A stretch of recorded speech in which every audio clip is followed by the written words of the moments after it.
bright new voice shines. The People's Breakfast. Your morning, your voice, your journey. Good morning. Good morning, my neighbor. Welcome to the home of hard truths and bold insights. Radio Generation. 6:01 and 22 seconds it is. This is Radio Generation. My name is Mongana Mbuvi, and you are tuned in to 88.8 FM in Nairobi and 90.7 in Mombasa. A very good morning to you. You can let us know where you're listening from, by the way. You can find us on our socials. That is at Radio Gen KE across all of them, and on YouTube at Radio Generation Kenya. Sawa. My name is Mongana Mbuvi, and seated across me is none other than CT Muga. Mr. Muga, a very good morning to ya. Morning to you, Paul. How are you? Mimi niko salama sana. Yes. Yeah, I'm feeling great this morning. Had a hot cup of coffee before I got to the office, so I'm feeling energized and rejuvenated, and I have that jolt of energy inside me. Good for you. Yeah. Yeah. When nimekupata ukikunywa nini? Coffee. Yes. All right. Do you take anything other than coffee? Tea. What I drink in abundance is actually water. Mm-hmm. Yes. I mean, water is normal. That's why I'm not asking, because it isn't normal. What there do are you very mean? many people who drink probably just one glass a day. I drink a heck of a lot of water. I am that one glass a day person. Yes, that's what I'm saying. When I say I drink water, I don't mean I sip one glass a day. Yeah. I drink something like 3 or 4 liters a day. Wait, what? I drink something like 3 or 4 liters of For water why? a day. For why? For why? Because it is healthy. 3 to 4 liters a day? Not in one sitting. Yeah, of course. I mean, I know it's not like you'll take 1, 2, 3, 4 times. It's not like that. It's not like that. But you're regularly taking water. I'm regularly taking water. If I go somewhere and I'm sitting and people are having a drink, I ask for water and I ask for a liter, which I sip quietly. Sometimes I usually forget to take water, like literally. It's all right. Yeah. You will remember. It's not all right. I need to create a habit. Well, you haven't created a habit. I'm saying it's all right because you haven't seen the need. The day you see the need, you'll create the habit, but so far you haven't. So it is all right that you haven't. On the day you create the habit, it will also be all right. There's a time, like 3 or 4 years back, I literally had to put an alarm to remind me to take water. You are a consumer of alcoholic beverages. You should drink a lot of water, sir. But you see, what I'm talking about... alcohol dehydrates you. I know. No, what I'm trying to say is that I literally like idanipitanga saa zingine naweza kaa hivi niseme haya by the way sijakunywa maji, then I jump on a glass or two, then I chill again, and then I forget until the next day. Don't worry. The importance of water will hit you one of these days, and when it does, you will not need a reminder. And why does that sound like a threat? Like ukunywangi maji? Sawa. I am actually merely stating a fact. The importance of it will hit you. When it does, you will not need a reminder. Okay. All right. But just if it's any consolation, you're not alone. Tuko wengi? Wengi sana. Wengi sana. Your body is predominantly water. Yes. So you have to replenish it. Yes. Asante kwa haya makumbusho. Today is the 25th day of 2025, that is September, and the United Nations is celebrating World Maritime Day. And the theme for this particular day is our ocean, our obligation, our opportunity. Several initiatives will take place today to commemorate the day, including and not limited to lighting up landmarks. So every International Maritime Authority headquarter will be bathed in blue light in the evening of the day, that is today, to promote this year's theme. And of course, IMO invites member states, intergovernmental organizations in cooperation with IMO, and non-governmental organizations in consultative status with IMO to light up landmarks. So in case today you're driving somewhere or you're walking somewhere in the evening and then you see it's been lit blue, chances are it's because they are celebrating World Maritime Day. A day I didn't even think existed. But the United Nations has got everything for everything. A day for everything, rather. But it's important because our oceans are very, very critical and important. They're actually very critical to our very existence. Without them, chances are we wouldn't be here. So big shout out to our ocean. If at all it will receive that shout out. Siti Muga, tupatie methali tafadhali. Oh yes. Leo ulituambia leo tunaenda Tunisia. Mimi nilisema kwamba tunaenda Tunisia. Right. Ndio tunatembelea siku ya leo. Right. Yes. Watu wa Tunis wanasemaje? the proverb I found particularly interesting to the point of being hilarious. The bald woman boasts of her sister's hair. The bald woman. Bald. Bald. It's bald. Okay. Woman boasts of her sister's hair. Right. The bald woman boasts of her sister's hair. Anasema nini bwana dadangu? Mbona nywele ya dadangu? Ushaona bwana? Sistangu. But then the other communities on this planet and in this country where somebody will boast of his relative's achievement. Yes. Unajua mimi ndugu ya nani? Wewe. Yeye mwenyewe ajisemi. Yake wacha kando. Unajua yeye ni ndugu ya nani? Unajua Wakenya tunakuanga nayo tabia. Hata ukishikwa na askari, ukishikwa na kanjo, ukishikwa tu na mtu yote, hata ukiwa na shida pale kwenye mahali unakula mandhari. Unaulizanga mwenye anakusumbua, unajua mimi ni nani wewe? Unajua babangu? So unajua ndugu yangu. And in this case, wewe umeona nywele ya dada yangu. That's in Tunisia. But I wouldn't expect people ladies in Tunisia specifically to be bald. No. That's the beauty of a proverb. What do you think they're trying to say? To be honest, I don't know. Are they are they celebrating the beauty of their sisters, or is it like what is the deeper meaning? I like the way you respond to questions. I ask you what you think the deeper meaning is. And then I say, I don't know. Then I said, what is the deeper meaning? No, what do you think? I didn't say, give me the exact meaning of it, because an exact meaning doesn't exist. What do you think? Think, please. Think. Okay, let me think. I think it means, to be honest, I can't think. Maybe it's the coffee. Did you hear of the Carthaginians? No. You never studied history? No. Ancient Carthage? Carthage, I know about. Now that, my friend, is Tunisia. Okay? It's rich in history. It was part of the Roman Empire. The Romans claimed it as an empire at some point. I am actually separating the time of the Roman rule over it with its existence even prior to that. It was a civilization that existed on its own. All right? So, and in a previous time, before the occupation of the Romans, they are the ones who had occupied some of those countries around the Mediterranean. All right? And one sees remnants of their culture in some of those areas. What is it that makes other people take pride in someone else's? Meaning, I may not have done well for myself, but my friend, don't treat me as someone who's insignificant. My own blood sister, my own blood brother is a significant person. I come from that family. So I am not a nobody.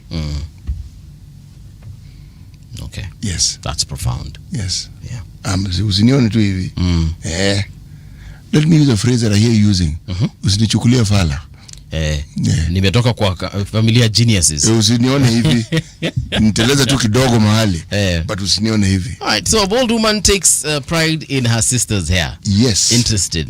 Thank you for that one, Mr. CT. We truly appreciate it. And it's time for us to jump on to something called our website. Now, in case you're joining us for the first time, first of all, a very much welcome to you.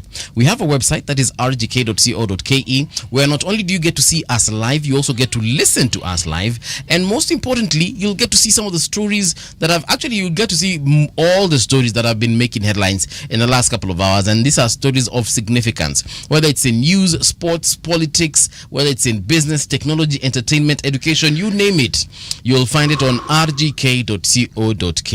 For instance, the first story that we're going to interact with is, and they keep on updating every few minutes.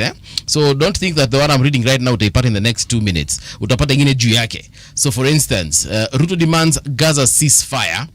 It does, huh? Yeah. Hostage release and strong Haiti support. So Mheshimiwa Rais alisema hivi jana katika UNGA.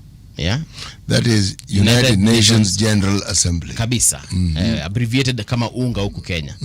Okay, around the world, lakini sisi tunaitanga UNGA. President William Ruto has urged the international community to push for a permanent ceasefire in Gaza and the unconditional release of hostages, saying that the protection of civilians and adherence to humanitarian law must never be selective. Addressing the 80th session of the United Nations General Assembly in New York, Ruto said that the suffering of innocent people in conflict zones, including Gaza and Sudan, cannot be ignored.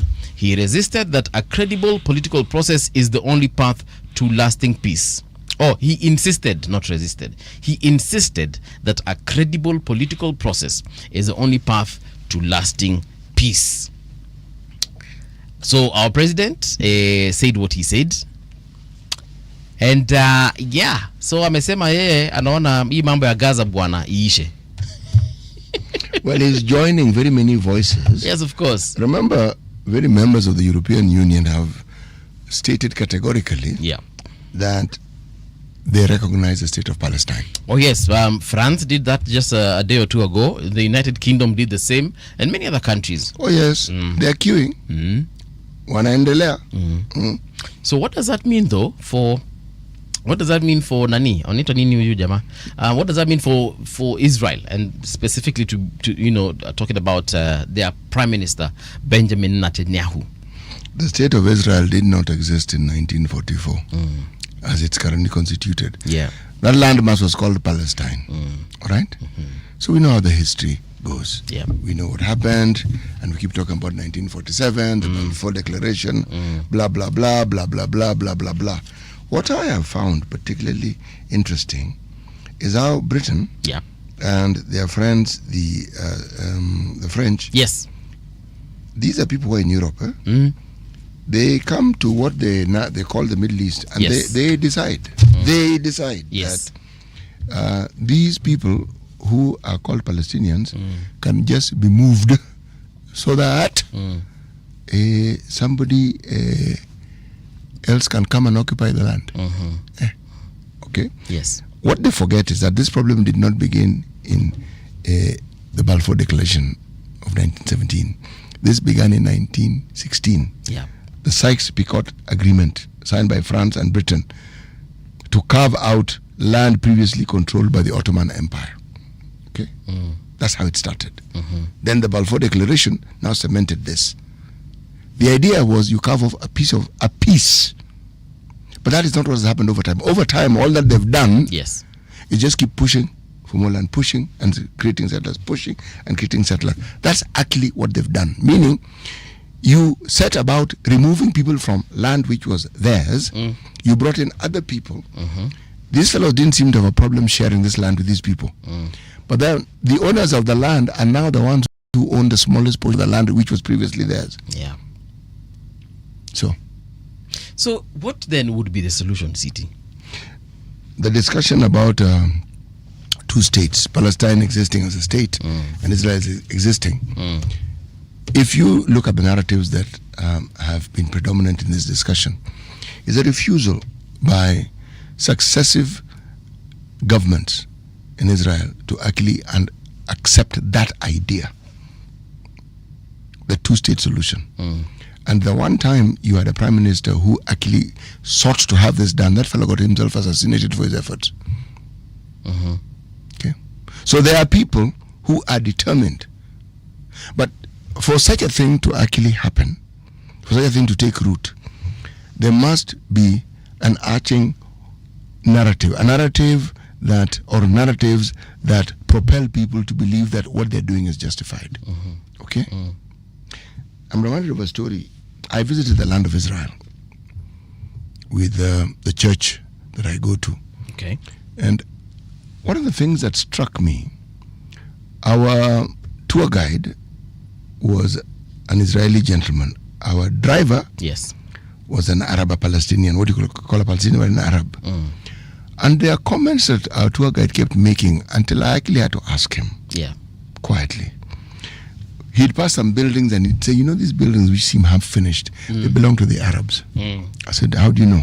He said, yeah, but Arabs never finish their buildings. I said, well, how? He said, well, according to our laws, if the exterior of the building is not completed according to the required standards, then you don't pay tax. So they like avoiding tax. So I kept quiet and asked, but our driver is Arab. What you're saying is a little derogatory, aren't you? Yeah, but these people, again, this is what he said. He said, young man, these people are like that. we were a busload of people. I pulled him aside later and told him, Chief, the bus driver is uncomfortable because I was watching him. Yeah. You are speaking disrespectfully To this person. Yes. It never occurred to me to recall this until I started seeing what was happening in recent times. I realized there has to be a dominant narrative that people have. And it's the kind of narrative that led to the genocide in Rwanda. It is the kind of narrative that was there when we talk about the Holocaust. There are always narratives. One of them is that these people are not human beings like us. They're inferior. Thank you. It's the same narrative that propelled apartheid. Okay. Same narrative. So you are more or less justified. The narrative of civilizing the native, the missionaries who first came, it's a narrative. There must be a narrative that drives certain people in the population of Israel, because it's not all of them. Yeah. Those who are, I'm told, are referred to as a Zionist. To be able to do what they do, and because they actually believe, they've gotten to a point where they've accepted and they believe that that is so. Okay. So when they do it, it's like they're doing it from a righteous position. And yet, if you look at it, yes, you've dehumanized other human beings like yourself. You've considered them to be subhuman. But more importantly, you've considered that you are right. And then that right of yours cannot be questioned. You know, it's actually a very crazy, for me, I actually call it crazy because that is what it is. I don't even right here back at home. Kuna venye tunaongeanga tu vibaya about certain communities, nini, but I don't think it has ever gotten to this level. Actually, you've stated a fundamental point, Paul. That is why we must not. Yeah. I remember once in a talk show, there was an issue that had arisen at the coast, and we had a member of parliament from another region of the country. Yeah. It was a Mira issue. And the person then commented and said, but you know, these people at the coast are very lazy. I said, what? It's a narrative that some people hold. Meaning, you are justified in plundering what is theirs because they are lazy. These are people who've been living and they have a civilization that has thrived for a very long time. And somehow they're lazy. We all have those narratives, and that's what we must guard against. Because it then enables you. We saw it rearing its head when we had our problems in 2008. Why? You first of all begin by profiling that person. Then you dehumanize them by creating a narrative that names them as subhuman. Madoadoa. You've begun. So the harm that is being done to these people is not being done to a human being. We must really guard against these narratives. They are dangerous. They are extremely dangerous. Differ with someone on policy, differ with someone on opinion, differ with someone on matters of ideology. But the moment you profile, you are on a slippery slope. I agree. C.S. Murkomen warns against desecration of the Kenyan flag. This one I'm sure you've seen a couple of videos going around. Interior National Administration Cabinet Secretary Kipchumba Murkomen has warned that anyone found desecrating Kenya's national flag or symbols will face legal consequences. He stressed that the law is clear on the matter and offenders will not be spared. Speaking during the 45th Jukwaa la Usalama Security Forum in Wajir County on Wednesday, Murkomen condemned a recent incident at Nyayo National Stadium where a group of fans was filmed stomping and kicking the Kenyan flag during a CAF Champions League match. You know, I've actually seen many other videos insulting the Kenyan flag and then insulting Kenyans in general, saying that, oh, you're Kenya, hakuna kitu mnaweza fanya, you know, you're just keyboard warriors, and I'm just paraphrasing here. But you're just keyboard warriors. All you do is you know how to complain behind the desk, but you can never do anything. And this person was saying that I will even come to the stadium and I will do this and that and I will even ban that flag. And I was like, wait. Yeah, but you know. Jamaa amekosoa na ni Mkenya mgani huyu amekosoa huyu jamaa? No. Wajua, there are things you do not give credit by responding to. Unasikiza, unawacha. You know why? Yeah. What exactly does such a person hope to achieve by that ranting? Hatukujui. Hatujui tumekukosea wapi. So, wajua, I narrow it down to one simple perspective. You must distinguish between your problem and someone else's. hiyo sio shida yetu, hiyo ni yake. Yeye ndio akona shida. Yes. Atuambie shida iko wapi? Hey, how on earth do we have that problem? Yeah. We are keyboard warriors. Yes, we are. Yeah. We complain behind it. Yes, we do. And tumekukosea wapi? yes, exactly. By us doing those things. Yes. Okay, we've heard you. So exactly, where's the problem exactly? Yeah. Yes. I mean, and like you've said, don't qualify that thing by even responding to it. Let it be.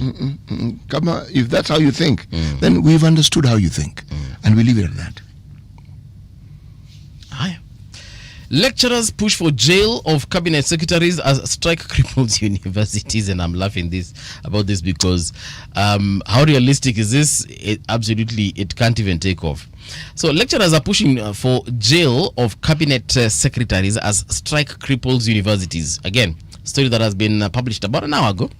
Learning in public in universities has ground to a halt for the 7th day as lecturers press on with their strike, now escalating the standoff into the courts by seeking the imprisonment of 3 cabinet secretaries over failure to honor salary agreements worth billions.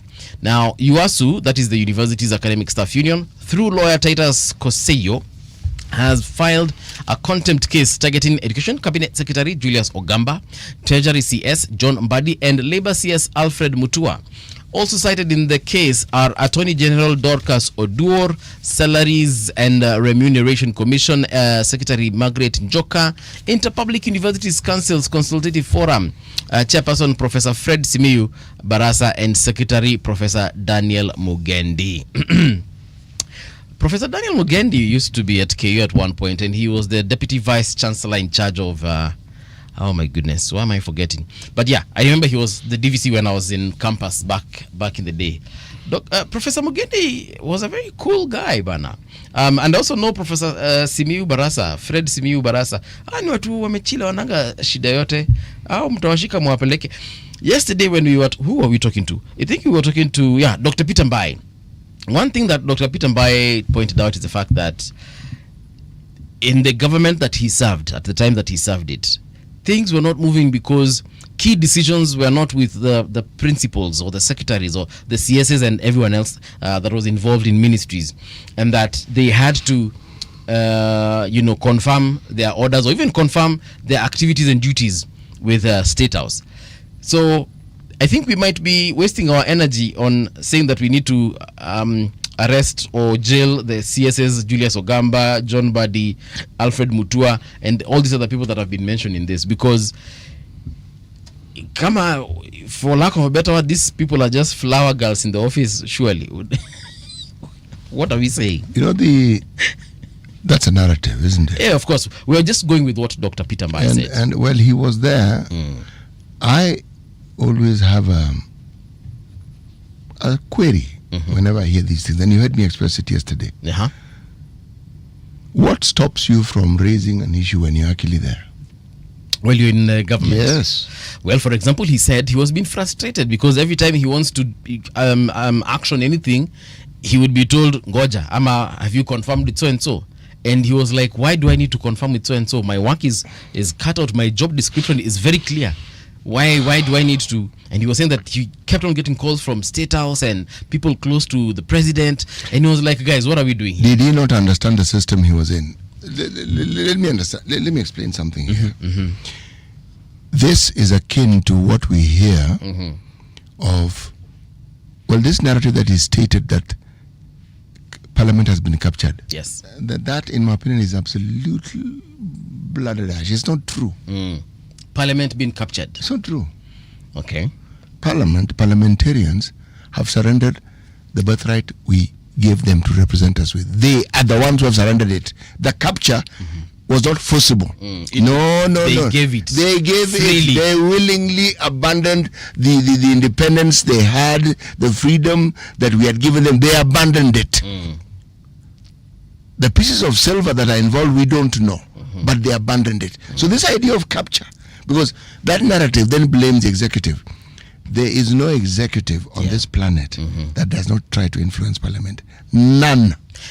You see what we've said? There is no executive that doesn't attempt or try to influence their Parliament. None. But the question is, how do they do it? And also the parliaments that have been, attempted, do they fold? Do they agree? Do they sell that birthright? You see, the beauty is that we had parliaments where the opposition was, in essence, within the same party, because we had a one-party state. And there were very dire consequences. But with the one-party state, there were people who would oppose the government. They have been elected on that party ticket, and they're opposing it. Yep. Just think of that extremity. With the advent of multipartism, it became clearer. People got detained. The laws allowed for detention. People got jailed because they expressed contrary opinions. Okay? It was a one-party state. Okay? So now multipartism has grown legs. It's an adolescent. It has grown legs. Yes, it can actually walk. It's now running. Yes, and then someone wants to tell you, "Oh, we've been captured." No. You haven't been captured. You have betrayed the people who actually gave you their power to represent them with. You have now given that power to somebody else against the wishes of the people who gave it to you. That is the reality. Now, I want to ask a question because, Parliament, we have agreed. Them, they sold their birthright. It's unfortunate. However, I am inclined to agree with Dr. Mbai here. Why? Because let's look at some of the issues the government has been facing. The president, rather, has been facing. All these committees that he's been coming up with. Then all these issues with the judiciary whereby the judiciary says one thing, president decides, he can do something different about it. Then committees here or commissions here that are being formed to do what, and then people go to court, and then the court blocks that particular committee or commission. Yet the government has got people who I am assuming are equally learned as the judges who make these decisions in court. Don't they advise the president and tell the president, look, there is no way you will form a committee on checking ABCD because it's not constitutional. We have Dorcas Odur, the AG, and many other people. Kipchumba Murkomen is a lawyer, and many other people. Professor Kithure Kindiki, and who else? Professor Makau Mutua. These are learned individuals, people who've attained, whatever the highest levels of law degrees. Now, huyu mtu hawezi kuja tu kuambia president hii kitu itachapa ukuta. So it's either hawamwambii ama wanamwambia na hasikizi. I'll tell you this. Ama wanamadvise wrong na wambia buda hapo uko sawa. Either they also don't understand the law or something's wrong. From what I have observed over time, just my own observation, the data gathering method I use is observation, is that the presidency is usually not as simple as we think it is. We have this idea of what it is, and then there's what it is. A president relies on other people for that presidency to stay put. This reliance is where the problem comes in. Because these people act as a filter in many ways. The president can't know everything. Even if they're told, there are people who will be running interference with the information they've been given. Plus, these are people who will also understand that these information gatherers, they'll have their people among them. So you're dealing with a situation that is not quite what we see it as. We simplify it by saying, but he gets information. Yes. Then there's the implementation. Then put that on hold. Then there is the reality of what the economy is at. We had that discussion with Dr. Mbai yesterday. And I said the honest conversation, as far as I'm concerned, is not to treat the current government as a standalone government that isn't influenced by what the previous government did and the one before it. If you do not take that reality into consideration, and since the discussion here begins and ends with actually money, we have to ask, why is it that the government seems to be struggling with money? Why? Because that's the struggle. The universities are discussing it is money. When you talk about teachers, capitation, education, money. It is money. When you hear the courts talking, they are not funded adequately. Inadequate. It is money. Why is it that we don't have enough money? We don't have enough money for a very simple reason. Some of it is being hoarded. People who have money are not spending. There isn't enough money in the economy to go around. Partly because of the way the government is borrowing money. Because when the government borrows money, then it is safe to borrow, to lend the government because they'll pay you, as opposed to you who might change even your ID and then go somewhere in the part of the country and disappear completely. But also, the obligations of government that this government faces are a culmination of what the previous government had. They are called debts. Yep. Okay? You can push this can down the road and perhaps even just pay interest. And whether you do or not, if they are due and you must pay all of it, they're in the trillions of shillings that you pay. Now, if we know what we collect, 2.3 trillion, 2.5 trillion, at times we've even collected 3. If we even work with a figure of 3 and half of that is going to paying debts, you remain with a half of that amount. And then you look at your budget, and then we have this crazy budget where you're told your budget is 4 trillion. So already we have a problem. There's a deficit of 2.5 trillion. Deficit before you even start if you're to meet the budget. So the discussion then, why don't you budget with 1.5 trillion? Because that's what we have. That is a debate that is still ongoing. If we budget with 1.5 trillion and we are honest about that budget, we do know education will just take half of that money. Education will take around 600 billion. We know this. Yes. I'm trying to explain, right. And I'm trying to say that even that 600 billion, I would venture to ask, have we audited have we asked the question as to why we need 600 billion for education? Every budget that we have, whether it is health, whether it's education, these monies that we budget for, we take it for granted that the arithmetic is correct and we've understood. Really. Because those amounts are colossal. And the amounts, even if disbursed partially, the actionability of that is not reflected on the ground, as we say. So, if you're talking about a government and the reality of what it is, what are we talking about exactly? Because all these are realities. We're going to host Professor Manyora once again. Perhaps he will tell us the realities of government, because I like the way he explains things. But sometimes I find them very conspiracy based. However, what I'm trying to say is I like his point of view. And to Uwasu, I wish you all the best in getting these government officials arrested. What I can tell you for free, it ain't happening. This is Radio Generation. Nairobi, are you ready? September 27th, the Shawarma Festival 2025 takes over 2 Rivers Mall. Juicy beef, spicy chicken, bold veggie creations. Your ticket gives you 3 shawarmas plus a full day of music, games, competitions, and safe spaces for healing. This is where flavor meets freedom. Don't miss it. Get your tickets at madfun.com. Radio Generation 88.8 Nairobi. This is Radio Generation. Traffic.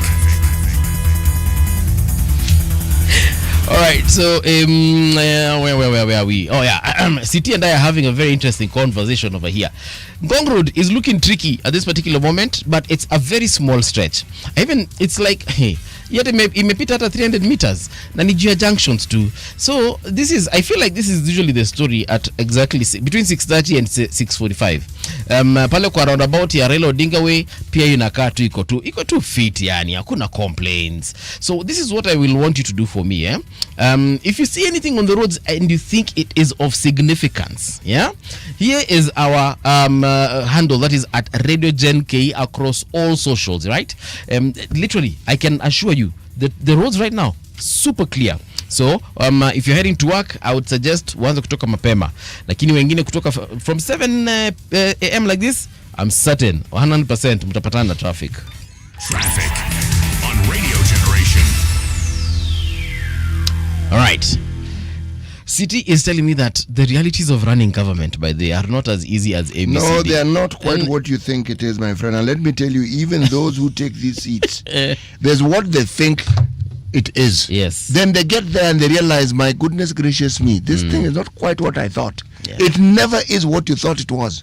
It never is. Yeah. That's the point I'm trying to make. Okay. And then when you have the makings of something that looks like a coalition government, where you brought in all these people who you promise things, it gets really complicated. But I'll say this as we get into the papers. We like excusing. Oh no, we don't like, but we we will excuse the president to a certain extent. No, this is not. Don't excuse him. Okay. Just look at the facts. Don't excuse him. Okay, these are the facts.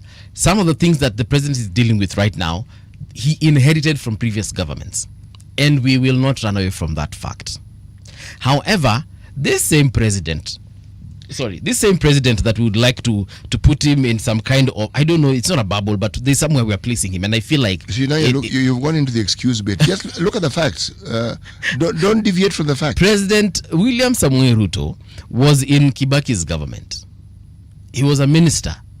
He knew the inner workings of Gava because he was in cabinet, and he saw what was happening there, right? Up until, of course, the time Kibaki fired him. Then he was in President Uhuru's government. Yes, for 10 years. He was the principal assistant. And we will say that, he was just assisting because there's nothing he could do. He didn't have executive powers until the president actually told him, do ABCD. That is when he would do it. But what I'm saying is he was there.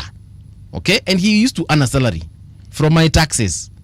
When he became president, there is no way we'll start saying, but he inherited problems. So he did inherit, fine, but he knew those problems were there. If economists know, if you see T. Muga as a media personality and a researcher, and yet you were not even in government. Ama ulikuwa gava. Ulikuwa gava. So if you city, if I know and I was a student then, surely. What are we saying about how government should be run?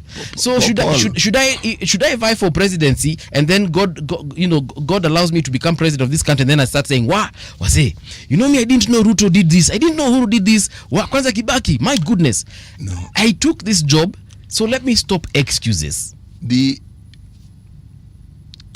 I want to just mention one thing, and I'll repeat it. There are realities of political positions that you will only know when you've taken the position. You will be theorizing about it when you want it, because you actually haven't sat on that seat. So you don't know. You only know what it is when you're there, believe me. Before, you have an idea of what it is. When you sit there, that's when you get to know. And you realize this thing is not quite what you thought it was. Then if that is the case, city usitishe kiti. Kama unajua utafika hapa alafu anza kusema ati we sikwa ninajua kutakuwa hivi. Ingia pale, sema wase nimepata ABCD imefanyika, this is the way forward and this is how I'm going to do things from right now.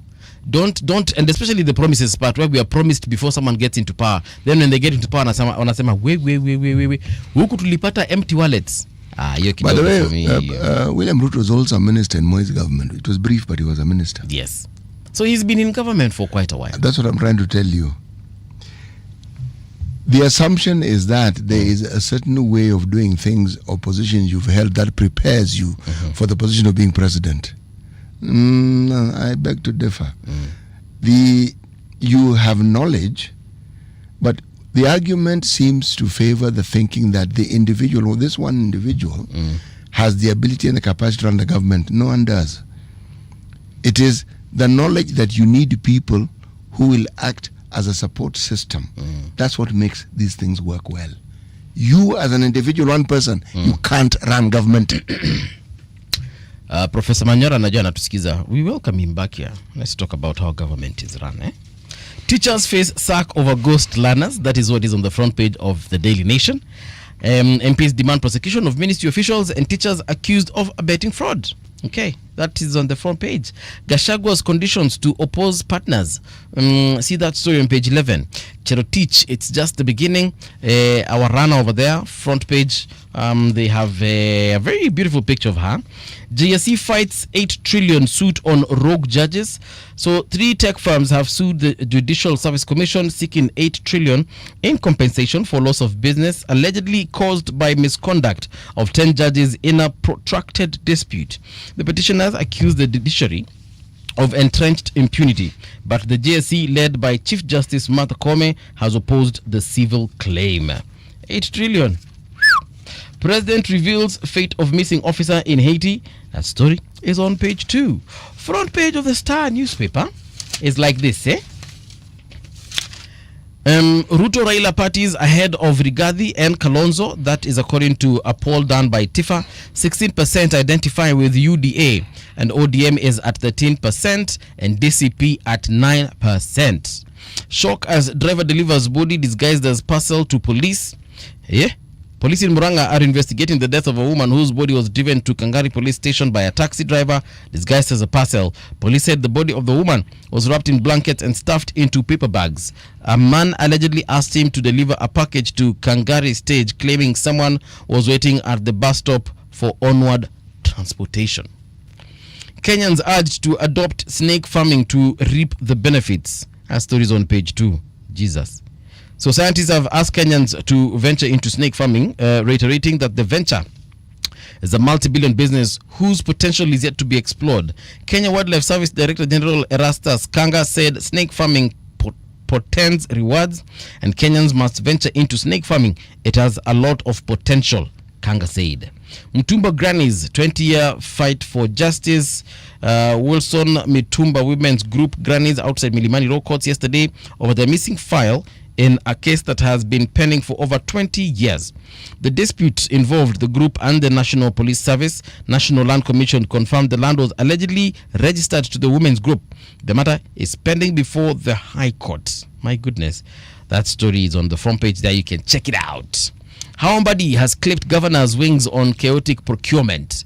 And Gen Z protest victims cry for justice as compensation bid falters.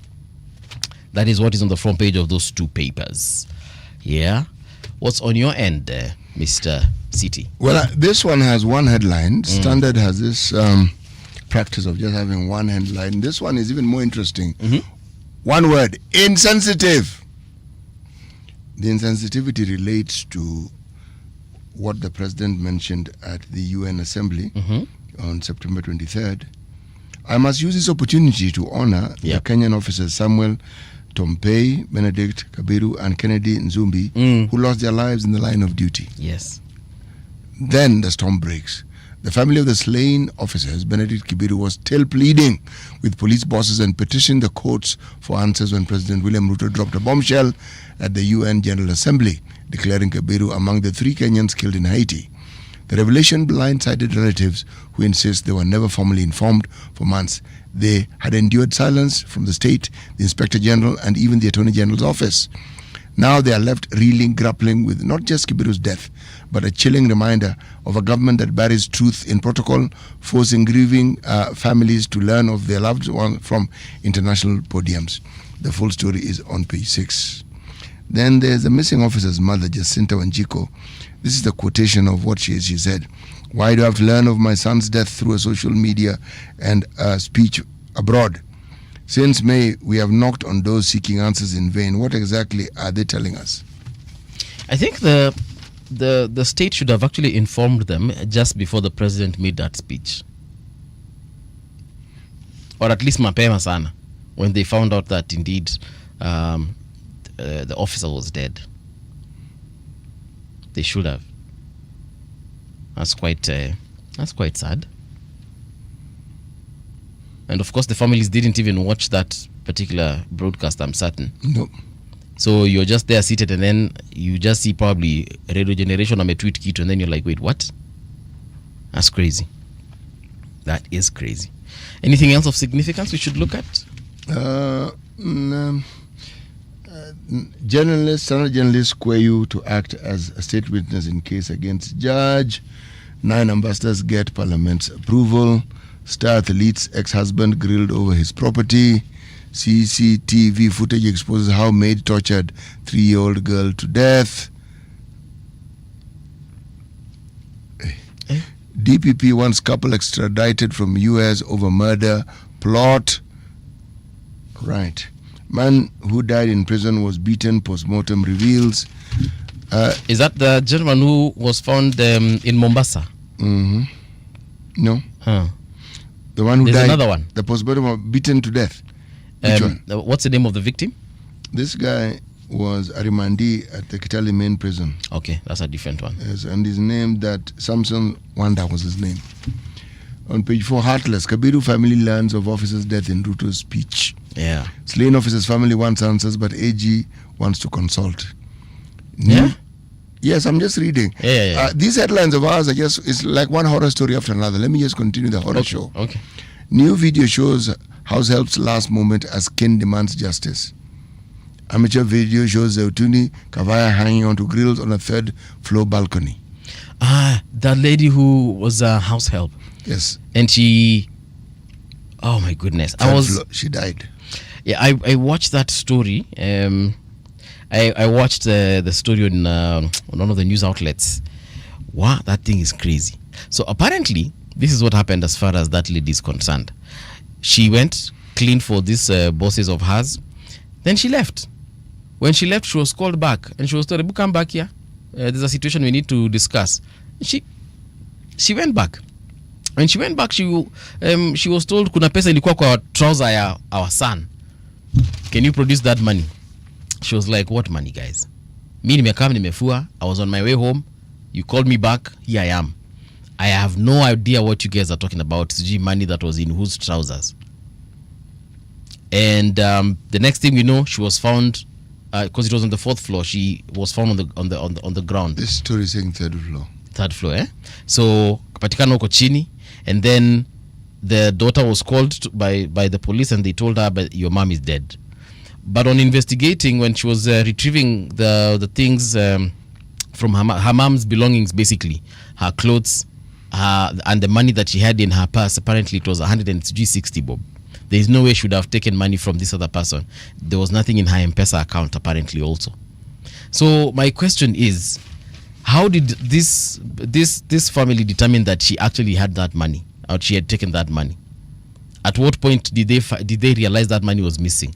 After she had left, when she was still in the, like, this is a very bizarre story. And then now you're saying there's a CCTV footage showing the lady hanging from the balcony before she dropped to her death. Because how the family explains, ati tulimuuliza pesa ilikuwa happy, and then she ran in, into the area where the balcony is, and she just jumped over. Well, according to the lawyer, that's what they're saying, that she climbed. Why would you climb a balcony on your own? Pesa nimeiba. No. Why would you climb? Why? For what reason? Of all the places ningetorokea nikaona balcony.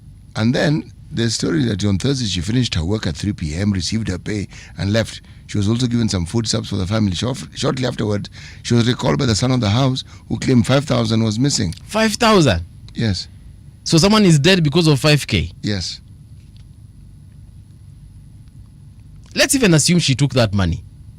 Did it work? Because also postmortem report reveals that she had a blunt force trauma all over her body. Yes, and according to this story, when they threatened to take her to the police, she attempted to escape through the balcony. Because of 5,000. This lady, just so that you get a perspective, was 55 years old. Eh? Yeah. She wasn't a child.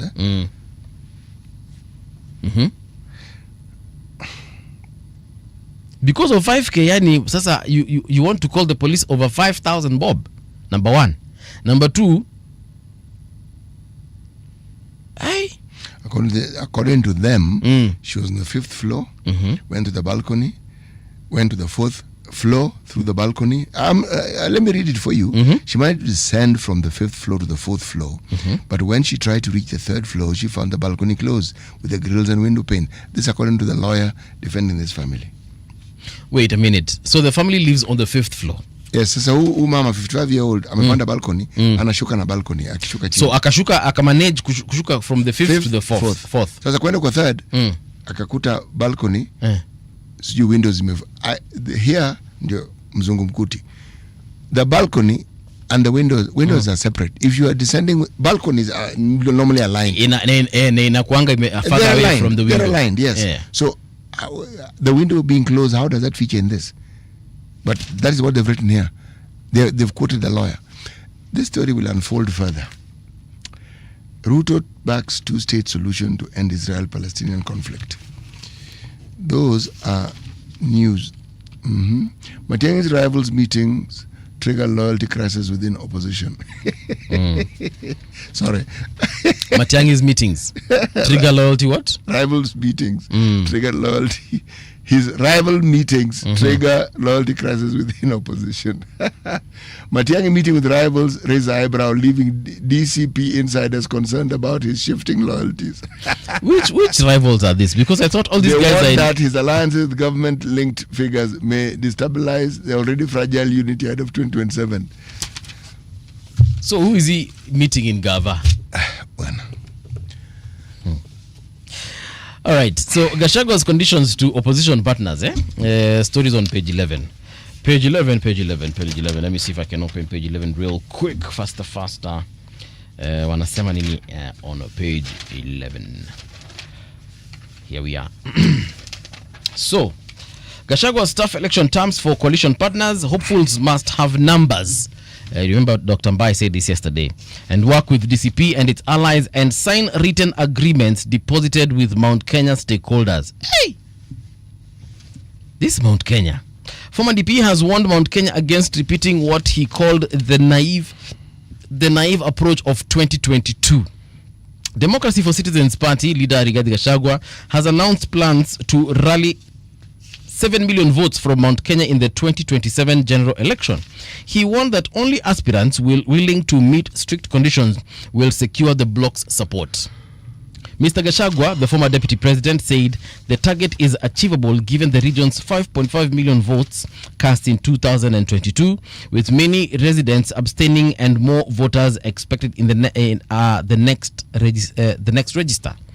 Yeah, so Mr. Gachagua listed a raft of demands for those eyeing the Mount Kenya bloc. They include Wiper leader Kalonzo Musyoka, Martha Karua of the People's Liberation Party, former Interior CS Fred Matiang'i, and Democratic Action Party Kenya leader Eugene Wamalwa, Kajiado Senator Kenar Seki, Democratic Party boss Justin Muturi, and Trans Nzoia Governor George Natembe.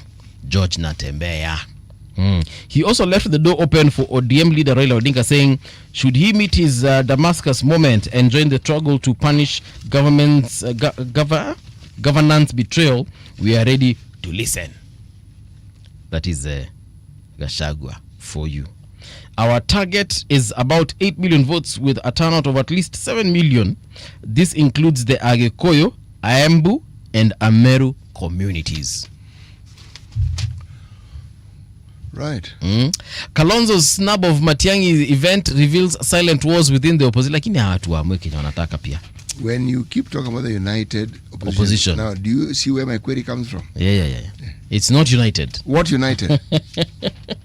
United opposition. Hakuna. Doesn't exist. So, lawsuit. 3 tech firms have sued the Judicial Service Commission seeking 8 trillion in compensation. Tuambie ukweli ama tuache wajue akifika huko mbele. 8 trillion itatoka wapi? Hizo tech firm ni gani hizo? I'm sure tukifunguka nani tunaweza kuzijua. Siangalia baba. Hii story iko ukurasa wa 10. So, nimefika hapo faster than usual. Shillings 8 trillion claim stands legal experts as firms sue JSE. 3 technology firms have sued the JSE for 8 trillion, accusing 10 judges of misconduct and negligence in handling a protracted employment dispute that resulted in property losses. In a civil suit before the High Court in Milimani, Nairobi, Skytop Technologies Limited, then Skytop Macafix Limited and Demoscard Limited are jointly seeking more than 62.3 billion, which is 8 trillion bob in damages. They claim that the judiciary's actions cost them business opportunities and assets that were later auctioned. The claim equivalent to twice Kenya's annual national budget. Hapo ndio nakuuliza, tuambie ukweli ama tungoje wajulie uko mbele? Tuambie ukweli. Bro, amtapata hiyo pesa. Hata mkishinda kesi, assuming there is actually a case there and you win that case, you will join the queue. There is no way Kenya can afford 8 trillion. We have people who we borrowed money from legally and we have not paid. So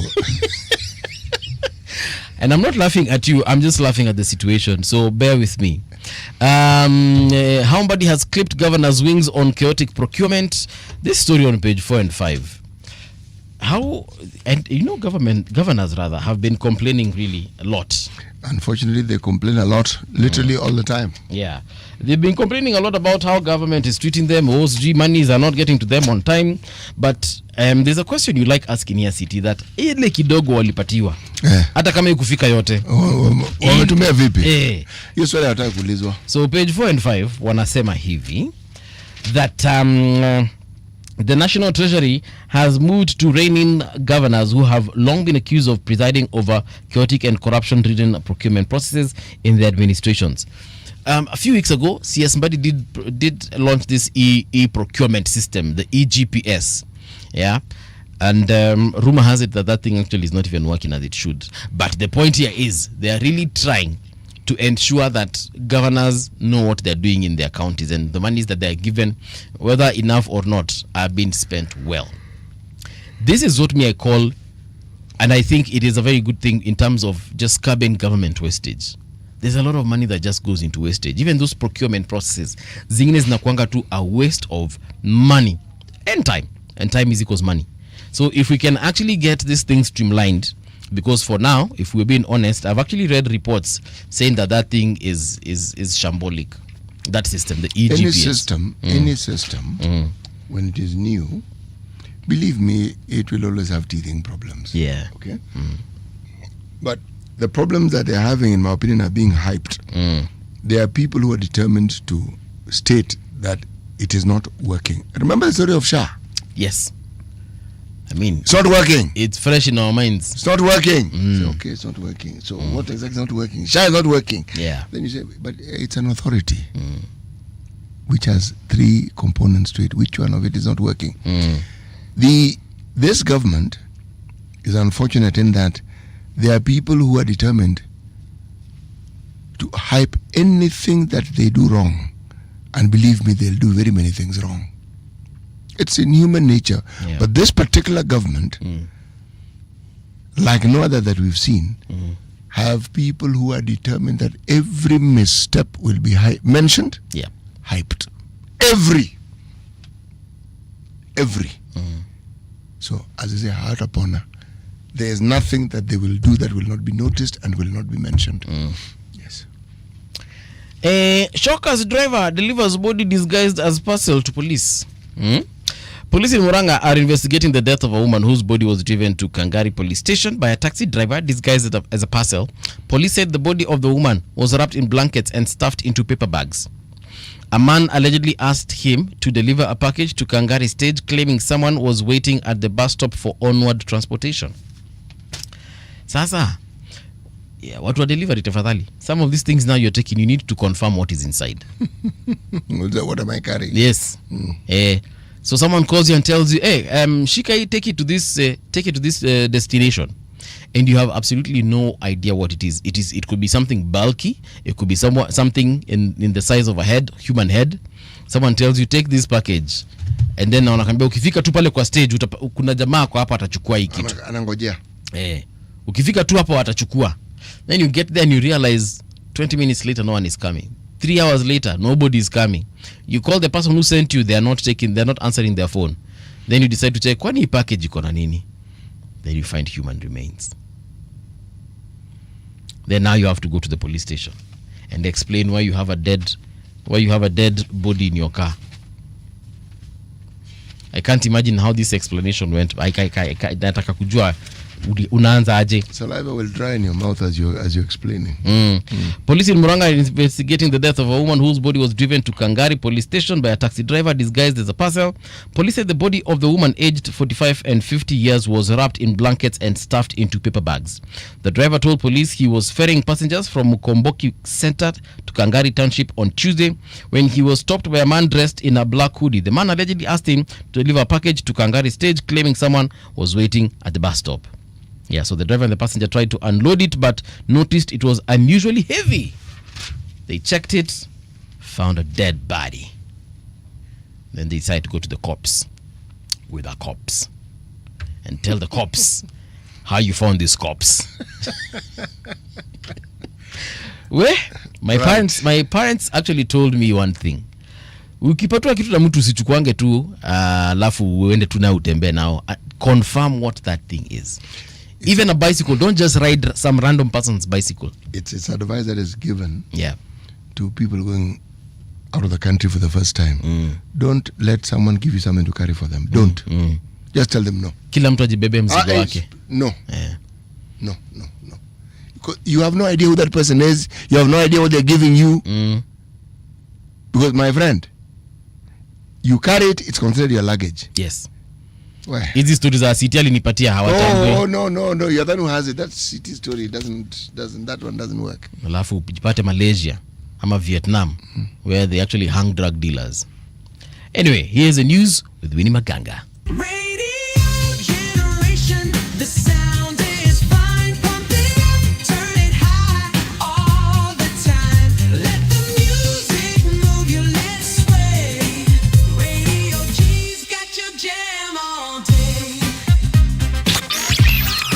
Radio Generation, the home of urban soul.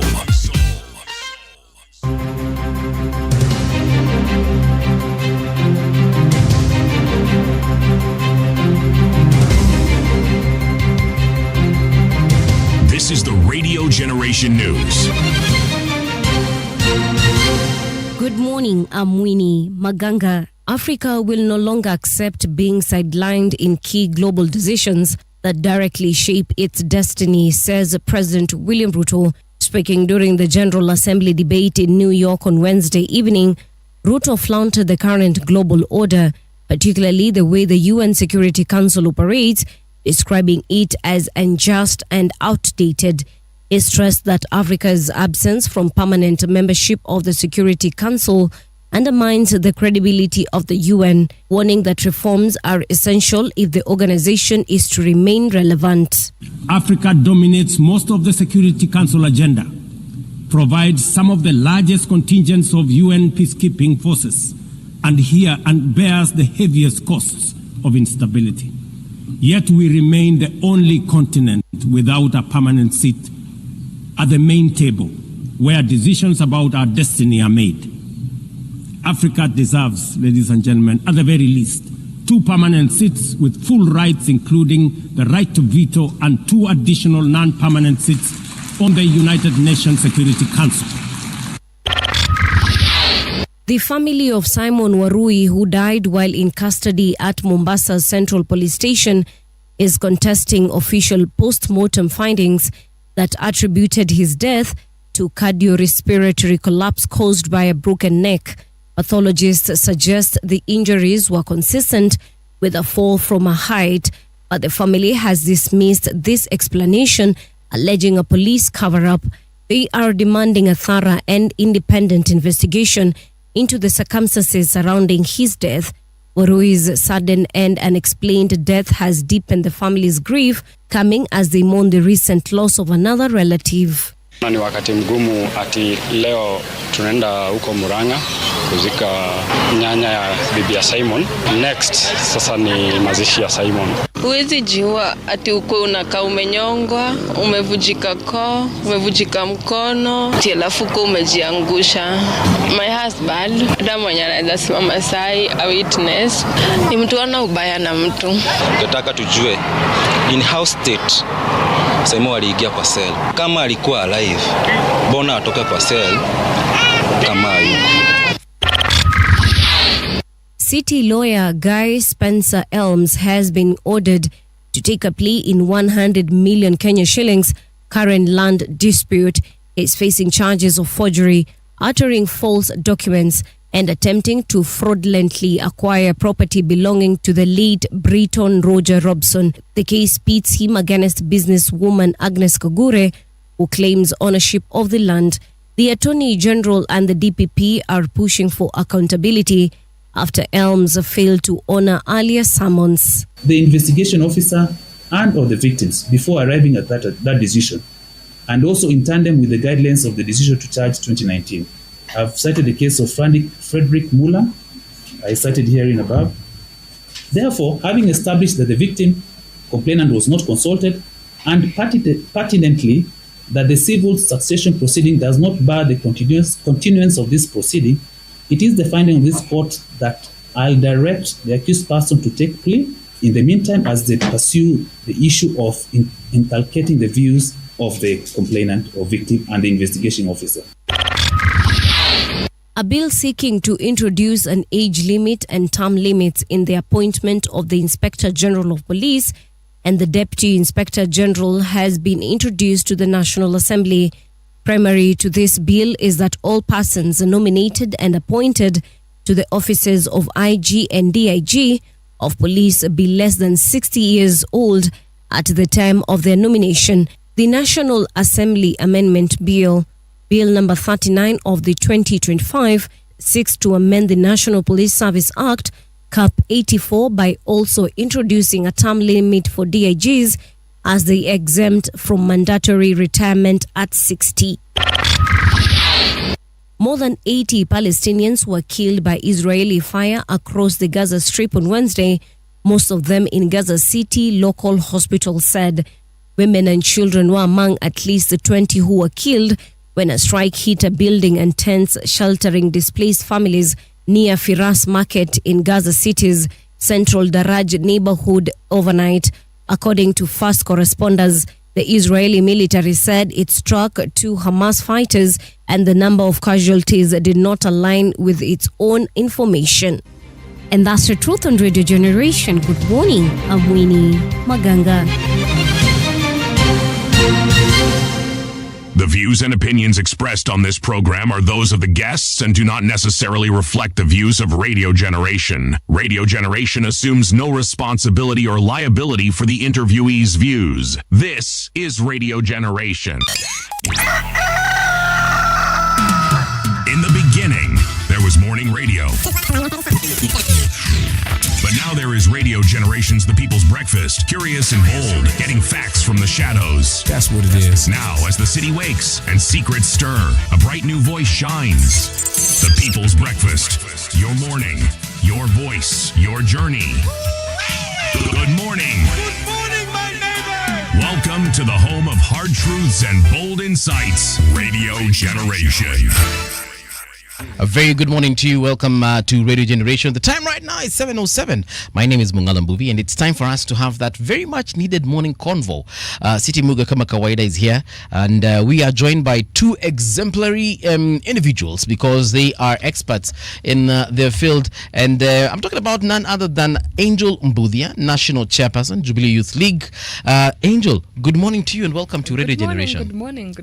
Karibu sana. Asante. We also do have Alfred Makoti. He's not new to the station. This is actually his second visit. He is a youth leader and political analyst. Alfred, a very good morning to you. Morning. Welcome. Morning, Benny. How are you? I'm fine, thank you. Yes. The last time you were here, we had a very energized conversation. And City was not there. Yeah, City wasn't there, but now he is. So I'm assuming we're going to have twice the energy? Sure.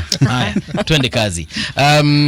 Let's start by, because the conversation actually is going to be about opposition politics and emerging youth and leadership forces. There's so much conversation right now focused on the young population, Angel. Do you feel that these folks are ready?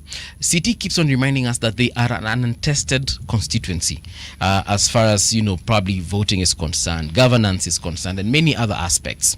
Do you first of all think that they are actually ready and are able to involve themselves in the politics of this country? I think, with what we've seen in the last 2 years, I think I am confident to say that the young people of this country are ready to steer this nation, because when you look at even from a global perspective, it's about the Gen Z, and it's about for me, what I see is changing the status quo. And that's the mindset that these movements have. And for a long time, we've seen them just doing the same things all over again, and they're not suiting the 21st century. Now we're in the era of artificial intelligence. So industrial revolutions, the agrarian revolutions, the digital revolution, I think this one is going to go much more faster. This is a youth revolution. Yeah, so it's combined with that energy, and I see it's quite easier to access information now more than ever. And I think this is a conversation that we need to be having, because for a long time, I think maybe the last Gen Zs who voted or Generation X in 92 or 97. Yeah. And then after that, we didn't see a very good consistent pattern of young people, especially in voting and even running for office. I think that's when the ones who are older now started at that time, and we've not seen any other a critical mass coming up to sort of say that this is different. Even when we were having the IEBC and shortlisting process, and we complained about the very high demands to just apply for IBC commission, and it's just about counting votes, knowing that Kasipul plus Kabete this is the total, and we're asking for 15 years of experience and 10 years of experience, and I am challenging that in court because the government of Kenya is used to plastering us with these demands, even for a county job of a director for youth. They ask you for 10 years of experience. I mean, why do you need 10 years of experience to become a director for youth in your county? Right. So when do we... Maybe they don't want you to be a youth being in that particular position. But you look at the City can the be a job good director of youth.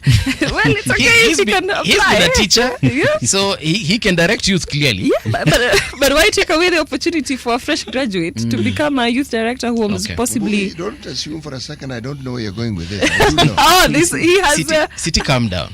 I know where he's going with this. Calm down. But Angel, please continue.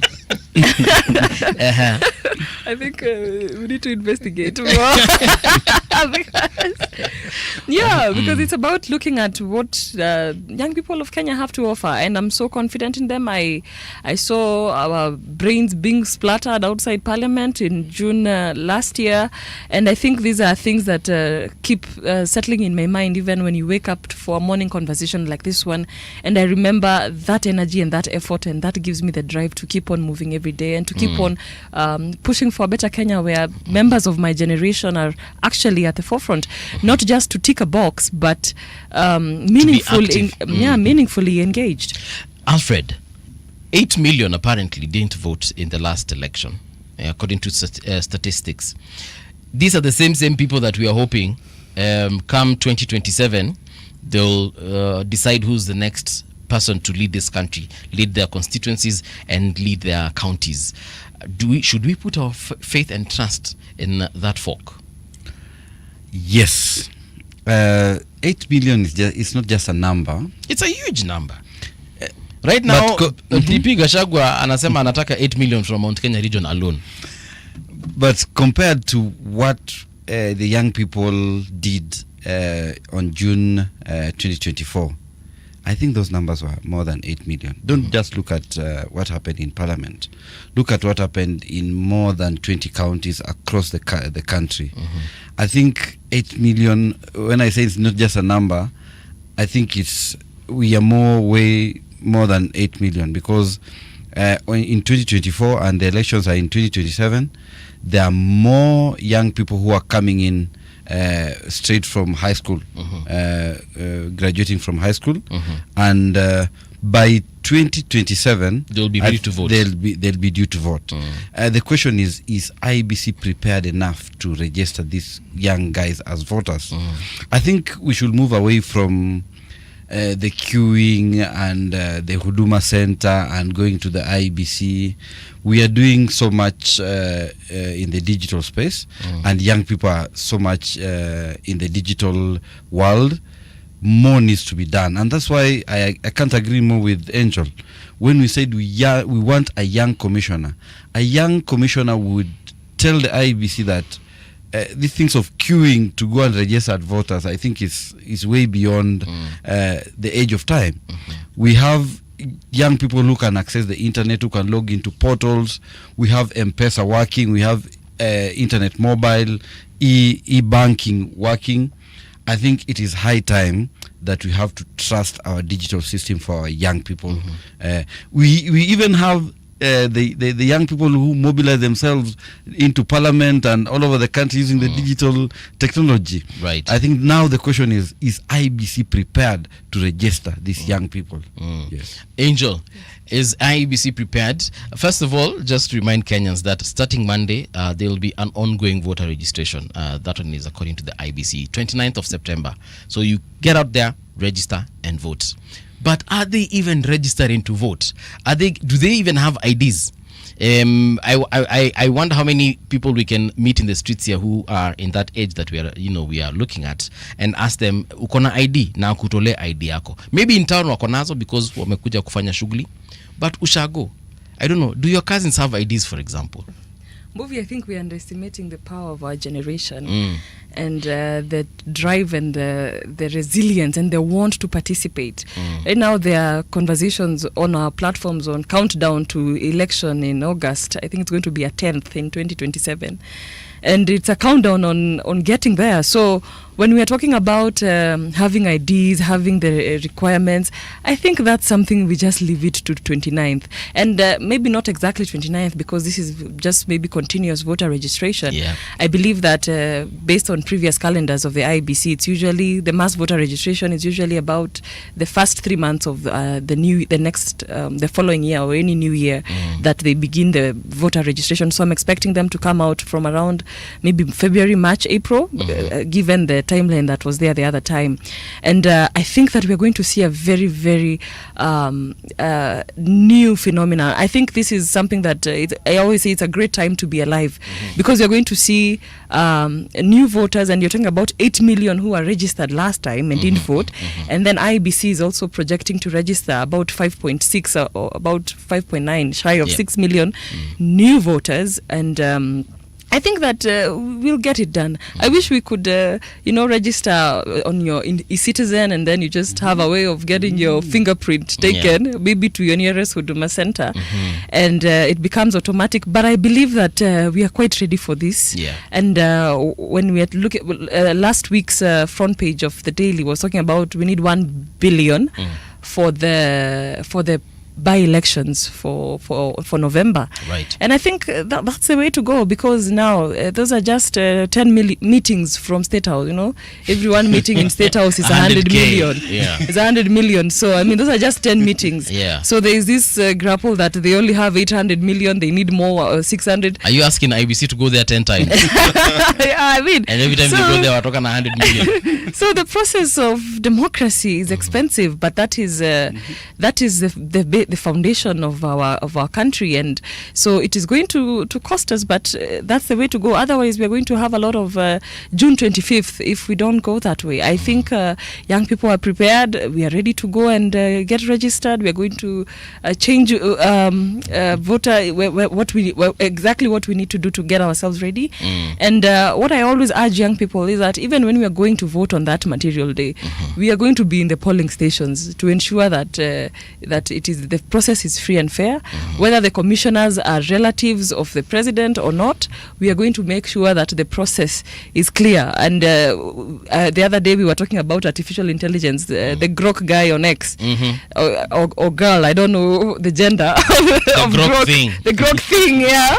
Is saying that it's ready to collect verified Form 34As and 34Bs, and it will give us it will be a parallel tallying center for us on Elon Musk. So we'll be feeding Grok with screenshots of those forms, and we are ready for whatever. Okay. Yeah. Alfred, Yeah, sure. when it comes to taking up leadership, okay, fine. We are hoping that they will register. We are hoping that they will vote. I'm hoping right now wherever they are, wako kwa Huduma Center wakichukua IDs. But in terms of them taking up leadership, saying that I want to be the senator of this area, or I want to be the MP, MCA, and even the president, are those folks ready for leadership? Yes, they're ready, and you can witness, you can compare those days. William Ruto, those guys were calling themselves Youth for Kanu, Jirongo, and all the rest of the guys. There are very few guys, youthful guys, running for office, and over time, you must appreciate that more youth are coming out to actually vie for these positions. Can you compare the youths of that time, CT, and the youths of today? Yes, you can. Are they comparable? Yes, they are. I think they're very distinctly different. No, they're not.